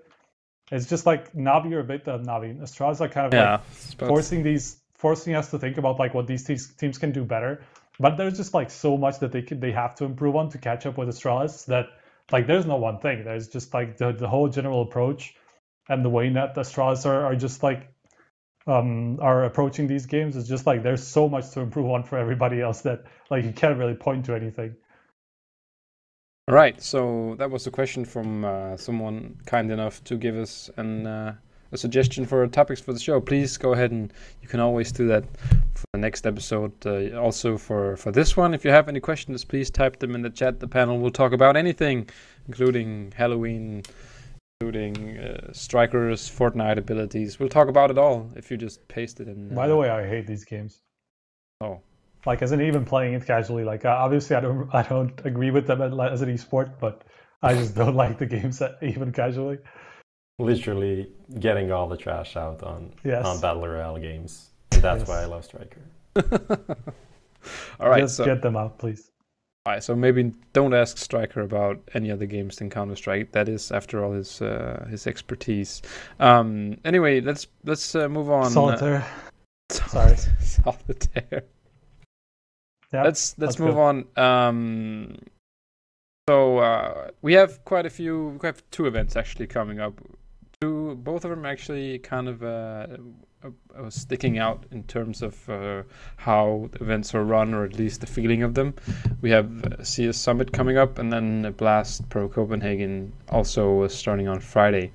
Let's start with the first one I mentioned, because it obviously begins before CS Summit. The players tournament, where you'll see them casually casting from the couch in the Beyond the Summit house. So first of all, what do you guys think about that we have having the event? Actually, we won't have a guy there, I don't think. Yeah, we won't. Nope. Because there's no more room in the couch, and the players want to do it themselves. What do you guys think of that whole show? It's been pretty fun. I liked the first one especially just because it was kind of new, and we saw a lot of the players kind of cast, and that was interesting just to see like those players' perspective on things, and just like on like general Counter-Strike philosophy, which is something that you don't really get too much insight on, like them actually watching games and kind of like trying to figure out what's happening in the game or what they would do differently and stuff like that. You don't really get those interactions with players too much. So that's the interesting part about Summit, just like the players casting and kind of giving their input during games and things like that. I just realized I might have said casting couch on the stream. Wow, whatever. Well, somebody in chat says is bringing up the Acer Predator Masters, which was kind of similar. Yeah. It had kind of a similar vibe, kind of like European Summit or whatever, and I agree. I think it's pretty cool. I like the chilled, laid back vibe. You know, the guys are just in a house hanging out, or at the Masters studios, they were just hanging out, drinking beers, playing some table football, whatever. And then every once in a while, somebody jumps on the couch, casts a match, you know, gives their input, gives their ideas, talks a little bit about what they see, and I think that's really what makes the tournament more interesting. I don't think it's a tournament where you see like necessarily the best CS or the most interesting matches or kind of the balls to the wall, you know, Counter-Strike.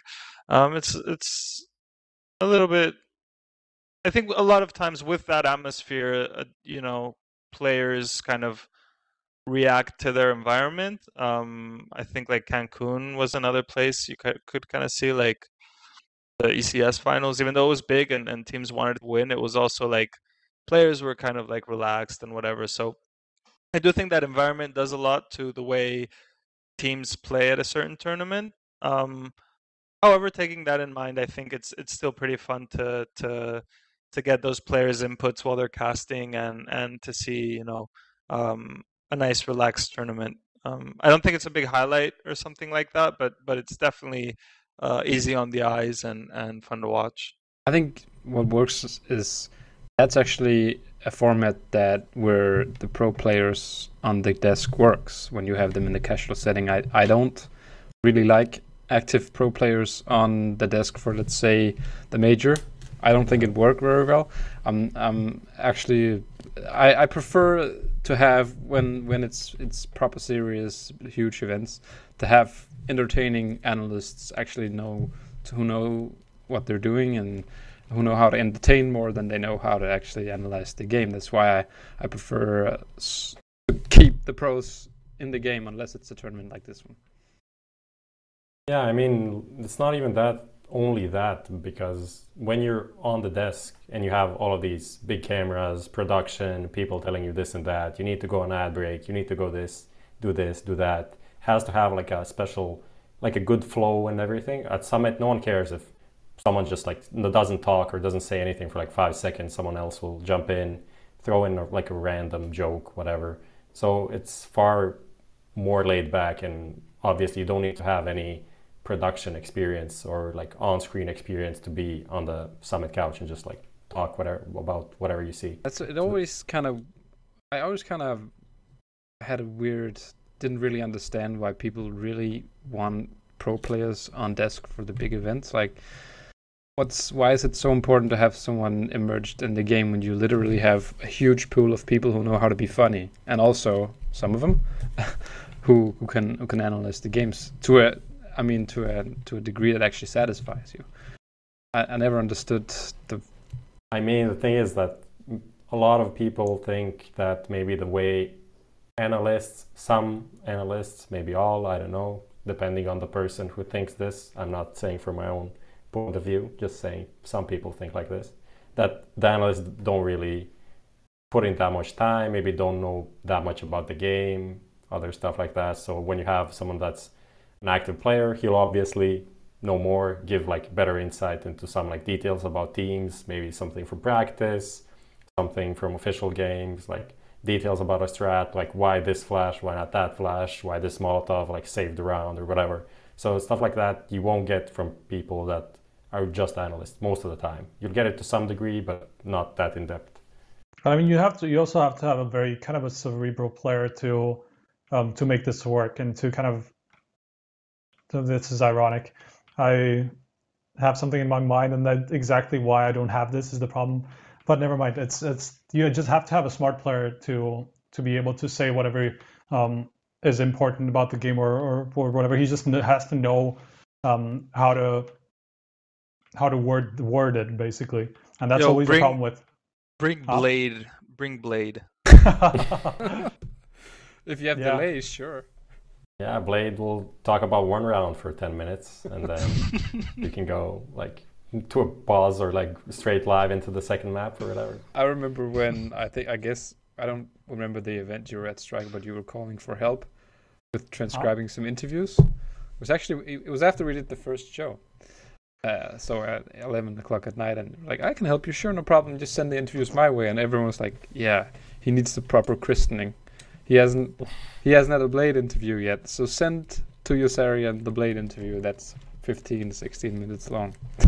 Yeah, and it's not even that's a short one. Yeah. I think I had like a 30-minute one once with him. Yeah. Maybe one of the reasons why it's pretty crazy. Maybe one of the reasons why I don't need pro players or very insightful people to be on the panel is because I have you guys. I'll just ask for my insight from you guys. I mean, that's one of the things that's the difference between a pro player that like Blade knows a lot, can say a lot, it's interesting, but he can't make it short and concise and like open for people that are watching the stream to actually like grab it, eat it, and like take it in quickly. So you need to have that as well to be like on a real broadcast.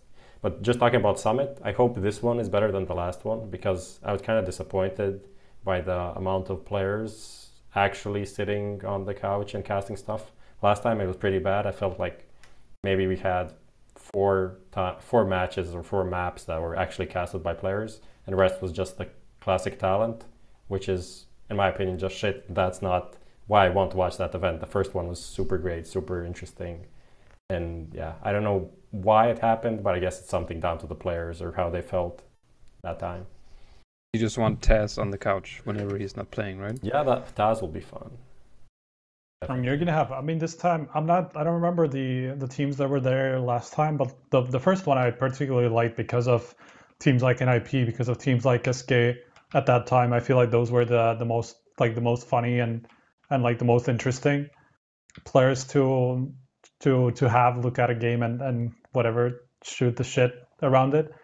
So I think it kind of depends on the players as well. I'm not entirely sure that we're gonna get the people with like personalities on the stream for this one. I'm not necessarily sure. I mean, they have like people I'm looking forward to, like Shazam, maybe Config. You have like Mertz, Freiberg, Steel. You have the G2 guys, someone from them. You have Smuja, Tabson, Taz, obviously. So sure. A bunch of these are kind of like vocal people, and then like mix it up with someone else. I feel like it could be pretty good. Yeah. I Anyway. mean, outside of like Smuja, I'm not entirely sure anybody's really that entertaining. Like they're gonna be able to be on stream and just like have people entertained all the time. It's not like whatever when we had the whole SK or like part of the SK lineup on the stream. And I mean, just, like having the G2 fun. guys could be entertaining. Depends on how they feel. They potentially won't even go on camera. Who knows? Yeah. Anyway, before we get into the actual predictions about the ongoings of the event, we need to actually wave goodbye to a friend of ours, Lucas. You have to leave us now. Before things get before you have to we have to actually put you on the stand. Yeah, exactly. You guys don't give me any of your money to bet, so you know I peace out at that moment.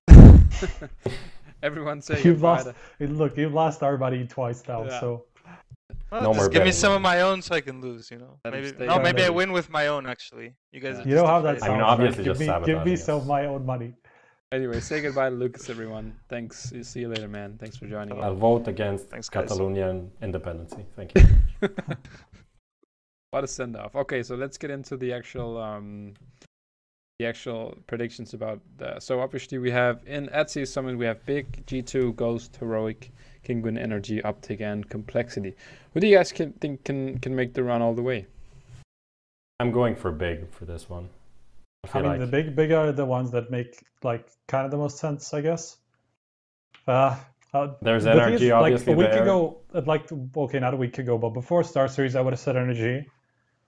But then again, like obviously, what we saw at Star Series wasn't really encouraging. This set of teams is maybe a little bit worse than what we saw at Star Series, so maybe they have a bit of a better shot. So like I probably give Energy the best chance out of these teams. Maybe Big close by. But at the same time, I feel like neither of them are like super like heavy favorite at all. Like I feel like this could go any way at all. Like at the same time, you don't really see like the rest of these teams actually winning. You don't see like Ghost, Heroic. Ghost have been playing pretty well online though. I have to give them that. But you don't see Heroic winning. You don't see really King win, even though they won actually a DreamHack Open over Ents. So they're not bad. But at the same time, Optic.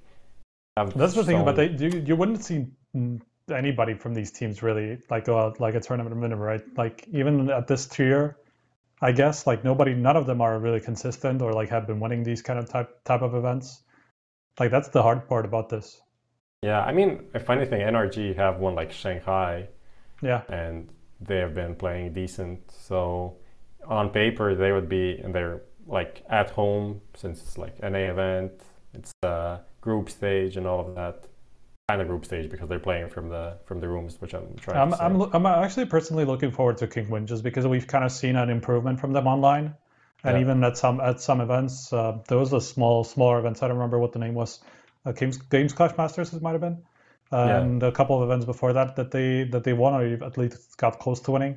I think they came second a couple of times as well. So that's just like something that I'm really curious about if they're going to be able to hold their own against like a slightly better tier of teams than what we've seen them compete against. And will G2 show anything? Like, are they actually worth being a G2 team? Or a team, salary team? That's a big storyline as well, because it's just like the longer this keeps going, the less confidence we're going to have in that team to do absolutely anything. Like they've obviously not done anything this good is actually- outside of Cologne. Yeah, this is actually, they accepted the invite here. They didn't really have a chance to do anything else at this point. So for them, if they don't do well here, it feels like they're going to go into the Vitality Virtus Pro slot. Even Virtus Pro has a big brand, so they'll still get invites. But they're going to go into that. We need to go through qualifiers to reach any lands. And that's going to be a tough one. So I think this is a big tournament actually for them. They have the most on the line, while all the other teams are kind of just coming here to play. NRG actually, yeah, of course, want to win it, but it's not like they're gonna fall off a cliff if they don't do well here. They have like Pro League probably coming up, ECS, all of this stuff, top tier events. So yeah. If it was like a couple of months back, I would have definitely said NRG would take it. If this had been like around when they were looking really strong. Now I'm not so sure. But none of you guys have love for Optic? Yeah. I wanted I'm guessing to you them. do. No. Yeah, I wanted to mention No. them when we were talking about these teams that have like a chance, like we could see winning the tournament. And like Optic kind of were in my mind for that question, but like then again, like what have we seen? Like sure, recently they've been a little bit better than like absolutely awful before, like those 3 tournaments in a row where they basically went out the first chance that they got. So recently we've kind of seen them do a little bit better, but I need to see more from them. Oh, but before you go on, we had a poll go on here. Kind of impressive. We were asking if Big will, since it was the first team you guys mentioned, whether Big will win this or not, and it was 50-50 actually. So not so sure about it. Just shows you how Very open the helpful from our... To be honest though, like if it's 50-50 and there's 7 more teams that can potentially like win it, then it's actually not that bad, right? If they have a 50% chance of winning the tournament, I'd take those chances any day of the week, man. I'd love that. If I could win 50% of the tournaments I go to, I'd fucking take it immediately. Coming back to Optic, actually, your question was, do I see them winning? I don't at all. I've no longer have faith in it, and the project as a whole. I think... For me, the biggest problem is, like, Yugi. At one point, it wasn't even that long ago. It was at the beginning of this year. Device was having issues. People were actually saying maybe Astralis should pick up Yugi because Device can't play, health issues, stuff like that. He was already in refresh. He was playing very well. Obviously not on the top level that much, but he's like, that was the status that this guy had at the beginning of the year. And now he can't like top frag in Optic, which is even at these tier 2 events. And that's weird. Weird. I mean, it's really, really weird because it doesn't feel like he has gotten like a very different role compared to what he had in Heroic when he was still, well, basically before. It wouldn't make sense for Snappy to change the role like of the guy that was the main carry leader, of the team. It's the same in-game leader. It's kind of a same the role is just like something about it feels weird. Not really sure what. It's just like his form has just fallen off a cliff all of a sudden. Like you say, like I thought like whenever the next time like these North or Astralis would want to make a change, like Yugi would be part of that discussion. Like for 100%. Like even a couple of months ago I thought that. Yugi was just going to be part of the next shuffle of the two best Danish teams, basically. You knew that North were looking for an AWP, right? But then again, I mean, also they surely considered Yugi when they picked up Mertz, but it was just probably too expensive to buy him out back then. That was. Or maybe Yugi didn't want to leave. Who knows? Who knows? Could be either. Yeah. But the whole thing is just very disappointing. I was kind of hyped when this lineup was. But I mean, that's the thing. Like if Yugi was the same player that he was maybe like 4 or 5 months ago, this would be a completely different team. I feel like. Yeah. I think Optic would like be genuinely like at least the top 10 contender. Maybe like if Yugi was on the level that he's supposed to be on. I don't want to put it all on him because it just felt like the whole team has also kind of been a little bit weird at times. But just generally, if Yugi was at least that solid opera that we saw him be like those 3-4 months ago, then I feel like Optic would at least have a chance, and then they get some more confidence, and maybe it would work a little bit better overall. But it's just like him missing or like being average or a little bit below average is just like a big problem. Yep. All right. So to close it out, who do I mean, if you have to mention someone, who do you think? Are we Obviously sticking with Big? They have 50% chance, according to the chat, which is the most, like the biggest, smartest brain of CS. They're like the After the HLTV forums, the HLTV Twitch chat is number 2. They're like with the brain meme. They're the final pick where the guys just transcends form and space. Right? Yes. HLTV.org Twitch chat. Okay, so moving on, I guess, to the next event that's coming up right after, and also at the same time as this one. This is Blast Pro Copenhagen. We return once again to our beautiful capital city with Refresh's unique concept that has a lot of matches going on at the same time throughout the day. Saturday is going to be really packed. It's going to be honestly, I just hope that this time they make a little longer break between the matches and the grand final on the second day, because the last tournament, the Istanbul one, I literally felt like I couldn't catch a breath. There was so much going on, and then it's like, oh, the grand final's already on. It's like, can you slow down just a bit? Just like give me half an hour to actually think about what's going to happen in this game, kind of build up the hype or something. It felt like it was just match. Okay, this is done. Grand final starting. And why? I mean, I understand why, because they have this arena concept, but just give it like 15-20 minutes more next time, just to actually it is a little bit rushed for sure.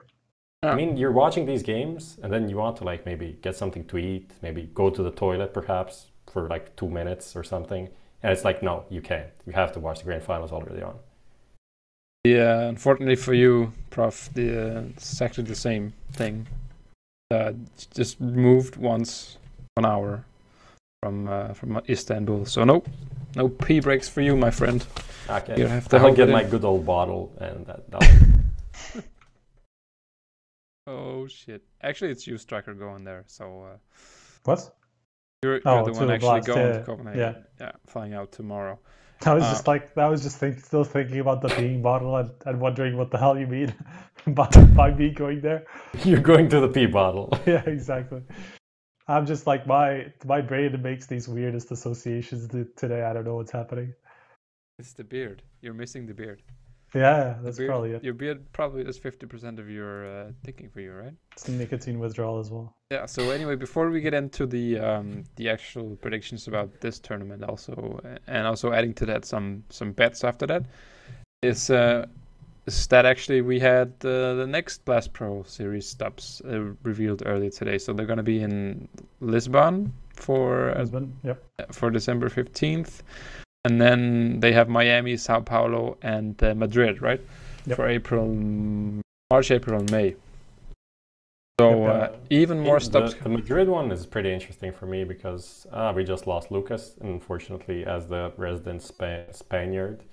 Doesn't want to talk about Madrid. We didn't have that many CS events in Spain. It was mostly the DreamHack Valencia, which is a small event, and there was the Barcelona Invitational, WSG, which isn't like for public, so it'll be kind of new to explore arena events actually in Spain, which is cool for me. Yeah. Also, Miami I think is pretty fun.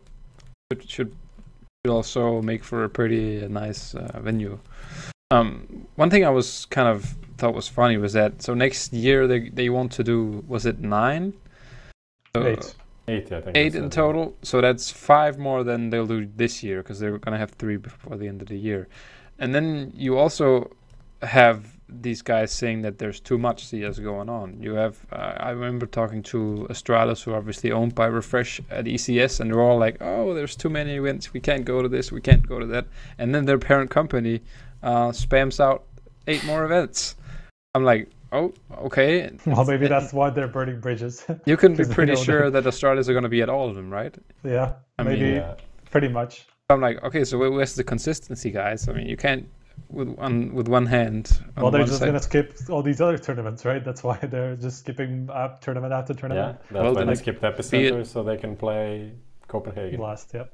Be a little bit more open about it, maybe. Hey, we have our own thing now, so get over here if you wanna have fun, if you wanna be the best, right? I mean, the kind of annoying thing for me is that they're kind of recycling the same teams, and it seems like Liquid is not in that party for some reason. They have Cloud9 as the NA team or something, so they're filling that gap. And then I don't know, like not having Liquid and then not having Navi. They have Navi here, but for the Lisbon one, they don't have Navi. So I don't know. Feels what they say. It's just like the same teams, not the classic CS open circuit style, which kind of bugs me. I understand that people trying to do things differently to get profits, but at the same time, I'm kind of bugged by it just by not having the classic CS thing that we have. You don't think it'll be fun to actually, just like we have the betting thing between us, that it'll be fun to see these same 6 or 7 or 8 teams following each other and having these ups and down periods, and just like you have it in like Formula 1 or whatever, that it's the same powerhouses, then they have the internal struggles. And the thing is that there is no storyline between Blast events, even though they're kind of trying to sell it that way, like because you have so many other events between the Blast events which make the story of each of these teams, and it's not a closed circuit, so you can't really do the same thing. A lot of things will happen in the meanwhile, like no one cares that SK won last year's Blast Copenhagen because it's like 3 of the same players or whatever, and Australia has a different team and a lot of different teams are here, so it doesn't make sense. They're not selling me on this idea at all.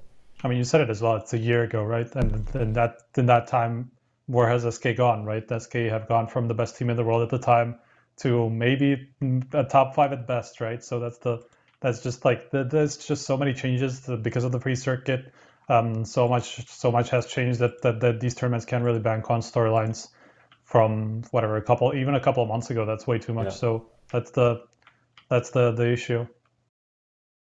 And generally, like I definitely agree. Like to look at Cloud9, like at this point, based on merit, they should not be there. Like there's absolutely no question that Cloud9 are the odd man out in this scenario, and it should be somebody like Liquid stepping in for them. But it's obviously not the case for one reason or another. I mean, popularity is obviously the main thing here. It has to be just looking at the names in that tournament.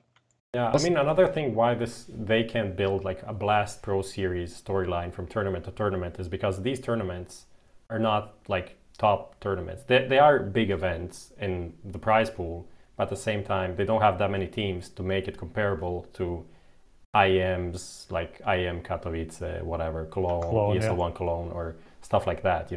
For me, it just doesn't matter that much who does well at this event as it does for other events. So they're just going to be like in the second tier. So even if they are pretty close to each other, the storyline will be not, I don't know, who does well at the Blast in February if there's a major before that, and then after that you have another big tournament. So those tournaments will be the main story, and this will be just like a filler in between. Yeah, so, I agree with that. It just like puts so much focus on the winner. Basically, like it doesn't really matter if you come third in this, because like you've obviously still not made playoffs and you haven't really done anything too good. You just beat 3 teams below you. You won 3 best of ones to get to where you are, basically, or even 2 if some weird scenario happens and you get some more ties or whatever it is.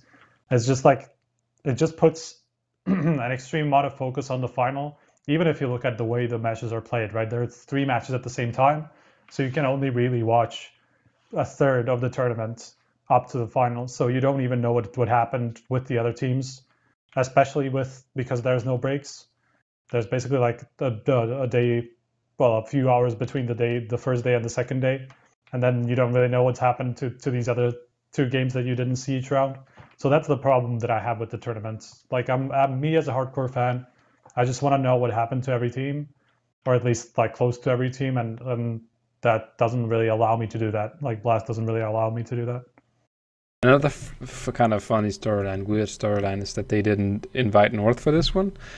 They were holding out with the last invite for a long while, and there were some pretty sad faces in the office at FC Copenhagen. I can tell you that day, because I don't know if they were counting on it, but I know that they would have loved to play in their home city like they did last year for their home fans. The problem is that the Stralis here in Denmark have taken over everything anyway, right? I mean, they must have at least 80, 85, 90% of the fan base. So Yeah, Kinda- to be That's fair, I was interesting. It's surprised like, they why were would you there. give exposure to the Yeah. to your rival in your tournament? Like, why would you do that? Yeah, to I give found it interesting the first time. I was surprised that they actually were there for the first one. Maybe it was just because like it was the first like the kickoff tournament, so they just wanted to Yeah. have as much Danish power as possible, basically. Yeah, and So also maybe get, like, that's why. But yeah, as much eyes on it, as much like make it a big real tournament, have all the best teams, you know, on paper to yeah, to look legit. So then after that, they kind of establish the brand now. So now they can slowly just push them out, and who cares about them? I mean, theoretically, they cannot invite them based on the ranking, so that's kind of legit. yeah. But I true. think based on the I way mean, they're I'm really structuring glad the Navi event, are there now. yeah, I mean, the way Yeah, they're yeah. structuring the event is for local fans. So if you want to have local fans enjoy themselves, you'll invite FC Copenhagen, North, whatever team. So that would make sense. So kind of goes like against the whole idea of the event, but yeah, they can have their own ideas. And there might be why as they many Navi fans in Denmark as there are North fans. To be quite honest with you, could be. Okay, yeah. I did feel like North are just completely ignored in Denmark. Like even in their home, like they're basically ignored everywhere. I don't feel like I've ever heard fans like being like a crowd being North favored. Like it just feels like they don't have any fans whatsoever anywhere in the world, not even in like in their home country, which is just a little bit sad, honestly. So that's one thing, yeah. This goes to show how important winning actually is, right? I mean, at the same time, just look at. Well, okay, like I wanted to use the Virtus Pro example, but at the same time, like I feel like they have lost a lot of fans since they started losing everything. So I guess I can't really use that one anymore. But they were a really heavy favorite almost anywhere they went, especially in America. Like basically whenever there wasn't an American tournament, Virtus Pro were the crowd favorite, which is just awkward, right? I used to be NIP because they were by far the best team in the world at that time. But like since then, it's kind of gone over to Virtus Pro, and that's now lost as well. I mean, that's just a different discussion as well. Anyway, let's get into this one. Yeah. Who will challenge Astralis for the victory here, do you guys think? I mean, could FaZe repeat it? I mean, you probably have to look at FaZe and Navi as the main kind of contenders. I feel like that the second spot will be between those two, with MIBR potentially maybe causing some upset to either of those two teams. Or potentially to even both. Like MIBR are like the dark horse of the tournament to me. And then FaZe and Navi will be vying for that second spot with Astralis. Like Astralis, I mean, there's obviously no question that Astralis will be in that final. Or should be in that final anyway. Yeah. And then it becomes about the second team. And it's between those three teams for me, with FaZe and Navi being slightly more favored than MIBR. But not overly. Like I feel like those best of one wins, like one win here or there could change a lot. Yeah, I think it's that's the thing. And there's also ties that can really decrease your chances of going through. It's like I think it's like a pretty clear Navi, FaZe, MIBR, NIP, Cloud9, like kind of the order you see teams having chances to go to the grand final. With Cloud9 being like completely out of it, don't really expect anything there. But yeah, it can anything can literally happen between the rest of these teams. I feel like NIP had this decent kind of run of form, and now they've become just not that good anymore. Yeah, and it can tie into what I said before, that they maybe should have made that roster change, bought Twist, made him like kidnapped him or whatever, just to get him in the team and to get those roles more set than they are right now. Because at the moment they don't have. It's kind of they're trying to do the liquid, you know, have a in-game leader who's not an in-game leader, and then no opper, like everyone's opping, and maybe one guy's opping a bit more. But at the same time, Liquid have the three best riflers in NA potentially, and NIP have like not the three best riflers in Europe. Yeah, so it's NIP. Well, no, not really. To be like, sure, he's still like he's capable. He's still good. It's not like he's probably like the most out of that whole NIP squad. I feel like he's probably the most consistent for us. But that's the problem. Like he's not that great. He's just, you would expect Rez should be in that like main driving force, or at least like the in his passive roles. Obviously he can't do as much as some like simple type player could do. Yeah. Like he doesn't really have the role to carry the team, but he at least should be the rock, and he's not even doing that too much. He's kind of up and down. So that's the problem. Like you don't really have a driving force behind the team. You don't have anybody who's there all the time and you can count on. Get Right is very up and down. Like he can have very bad games and solid games. So that's like with an IP, just especially against these types of teams, you can basically like tell that they should be favored against Cloud9, and that's pretty much it. Everybody else should beat them. Yeah. But at the same time, like they will have some sort of an upset potential against like either of those teams aside from Astralis. Especially just like this low. So yeah. Let's talk a little bit about FaZe. We had the poll up there, and 73% of you didn't think that FaZe could actually go ahead and win. Like they did in it's Moscow. against Astralis. Like you that is voting against Astralis at this point is just crazy. That's just impossible. Yeah, and there is like a lot of other teams here that can have FaZe end up in the group stage, like third or fourth or whatever. I don't think anyone's looking at FaZe and telling like, okay, they're gonna win here again. I think it's like, okay, we'll see how they'll do after people watch their demos from EPICENTER and kind of will be more prepared for the style they're throwing at everyone. And who didn't go to EPICENTER, right? Who didn't go to EPICENTER? Huh? Astralis, sitting at home watching all of those demos. Out of these teams, just actually MIBR weren't at EPICENTER either. Yeah, true. But you don't think they can actually do it and then? Cloud9 are not really. MIBR, that's the thing, right? Like we know that MIBR is just good, but we just haven't seen like brilliance from them, right? We just haven't seen that extra flair from them that would just suddenly make them win some tournaments. It's just they haven't been that team for basically this entire year.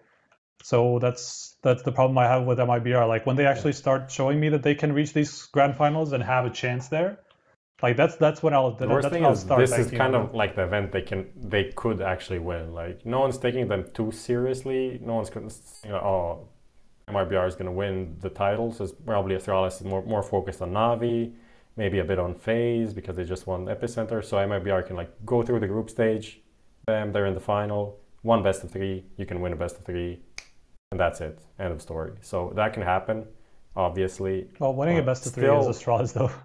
Yeah, if we expect them to be the other doesn't team, end obviously. up in the finals, it can happen as well.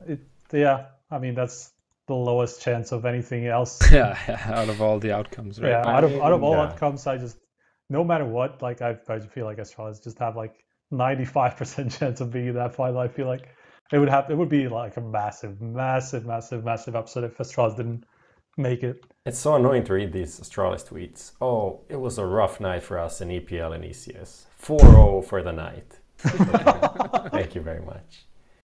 So hard to play these games. 4-0 again. 6-0 today. They had something crazy in ECS, right? They had something like 14-0 yeah, at one point. 14, yeah.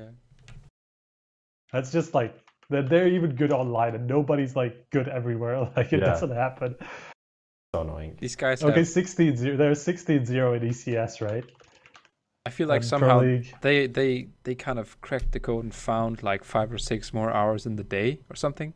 And they're 18-4 and like combined with those overtimes. Especially someone like Sonic, right? By the way, condolences to that guy. His father apparently passed away last night. But this guy is raising 3 kids, I think. Just took a master thesis, and then he does all of this as well, right? I mean, somehow I think they just have more time in some weird way. And that's apart from obviously skipping events. Yeah. But I mean, there's 34-4 online, like over those 2 leagues. And they've only started like at the beginning of the month. They're just like, they're crazy. Like they're good online, and that's just, I don't know what to say. It was the same for ECS Season 5, right? I think only Mouse Sports actually beat them. Literally smurfing in these leagues. Yeah. And they went, of course, they hadn't won the whole thing. Also Dallas too, right? They won in Dallas after the EPL. They're what do you making getting the money bags in these like crazy. That's crazy. All right. Yeah. So we definitely think that the home crowd guys are going to win again, right? Are we going into the bets? Let's do it. Do you want to see the current standings? Yeah. I will be touching whatever. I'll be finding them. So, for those of you who don't know, we do a betting segment on GGBet every week where the three of us started out with €1,000 in the pool. And then we'll see who can make the most money. I'm just trying to find the... I have a sheet I do that actually shows us... No, I can't find it now. Jeez. I can't... Do you really want to see it? Too much pressure. Oh, I'm so sorry. I have to see how Lucas destroyed me and threw my money in the garbage. You want to see how much money And you're then making, right? Set the garbage can on fire. Did one of you guys save this? It was in Discord the... somewhere. Yeah, I can search through Discord, but it's gonna take a while. I think we should just go through it and Yeah, then let's go. We'll take a look at the standings exactly. when we get to the end of them. So who's up first? I guess. It's Me probably as Prof. always. So this time we also only bet on the blast matches. So there's a lot to take. A lot. Danish bias striking again. Let's see, Prof. Your mighty betting skills. Yeah, I went for four matches, and actually my total multiplier is exactly 4.00, which is so cool. And yeah, I went for... I'll actually say the maps because it's blast, so I kind of took in the maps a bit. Didn't really go too deep into the analysis. It was FaZe versus NIP on Mirage. I took FaZe for that. I think it's the first match they'll be playing as well.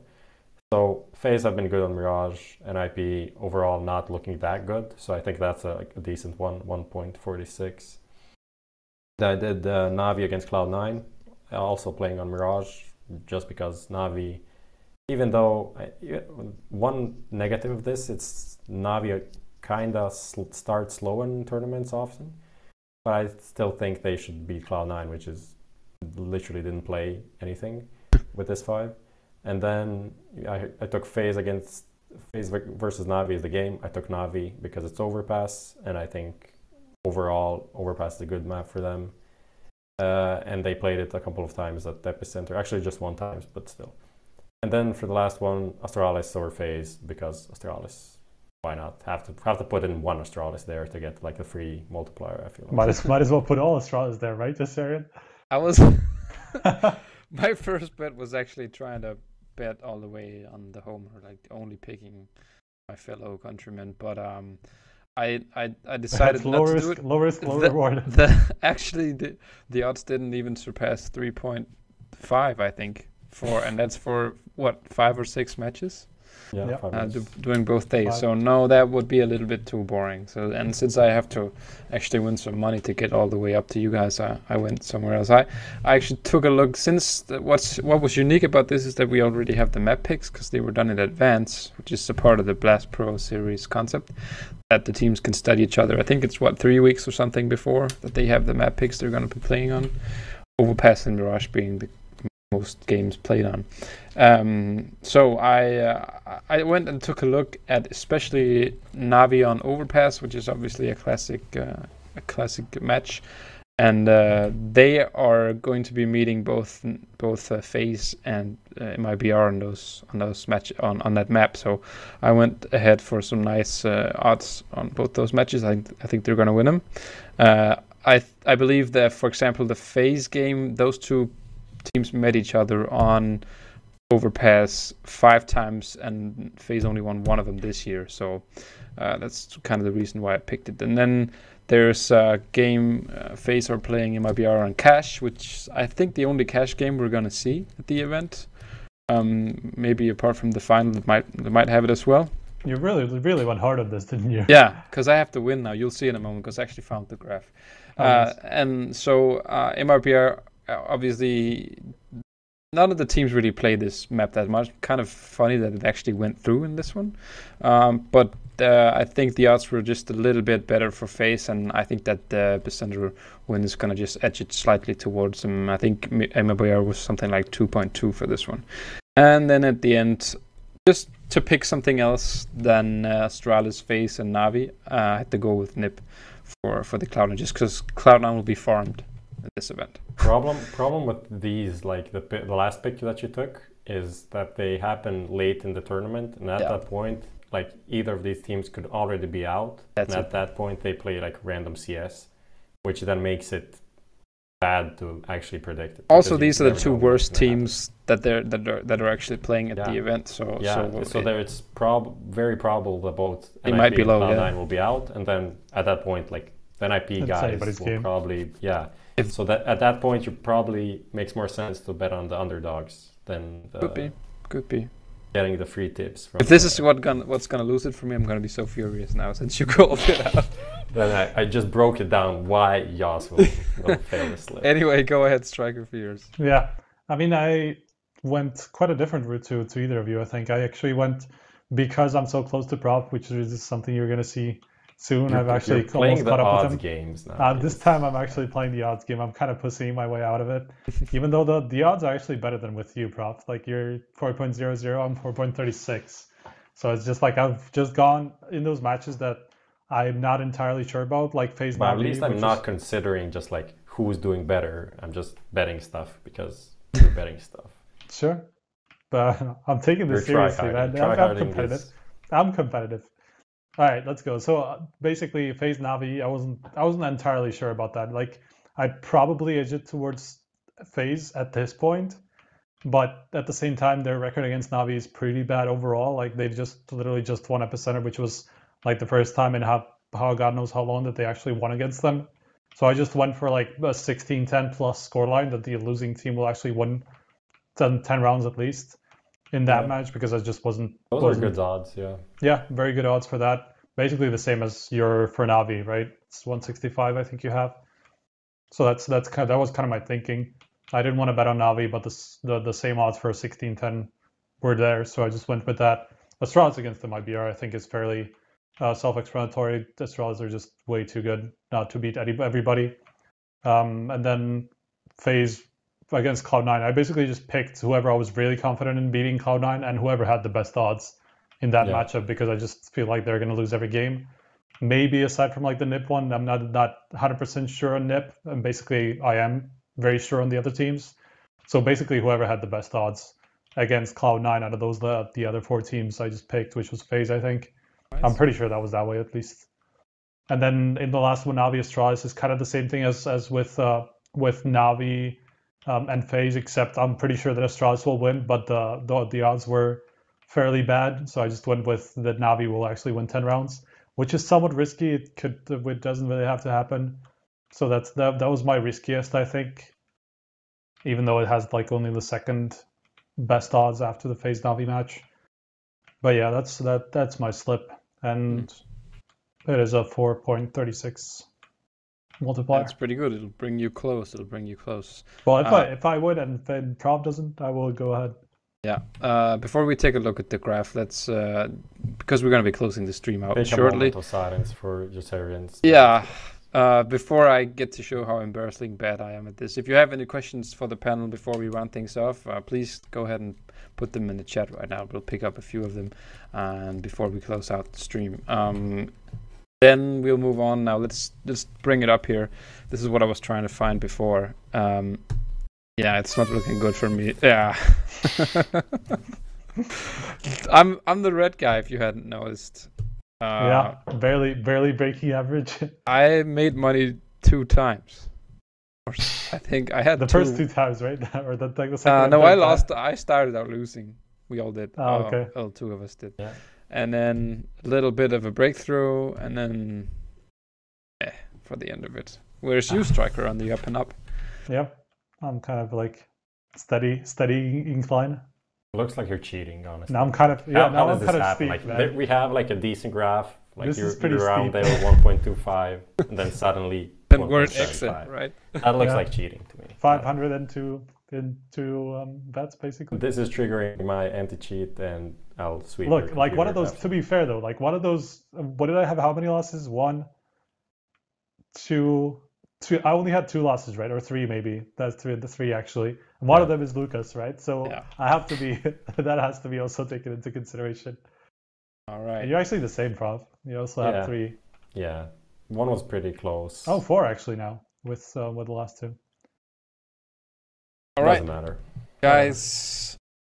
I think that's it for us for when tonight. will we draw the line and pronounce the winner with this? That's the question. We need to get that's a good question. We need to make some sense out of it. maybe have some people. What about whoever reaches 2,000 first? Because it's not going to happen this time, but I it could vote happen nay. next time potentially.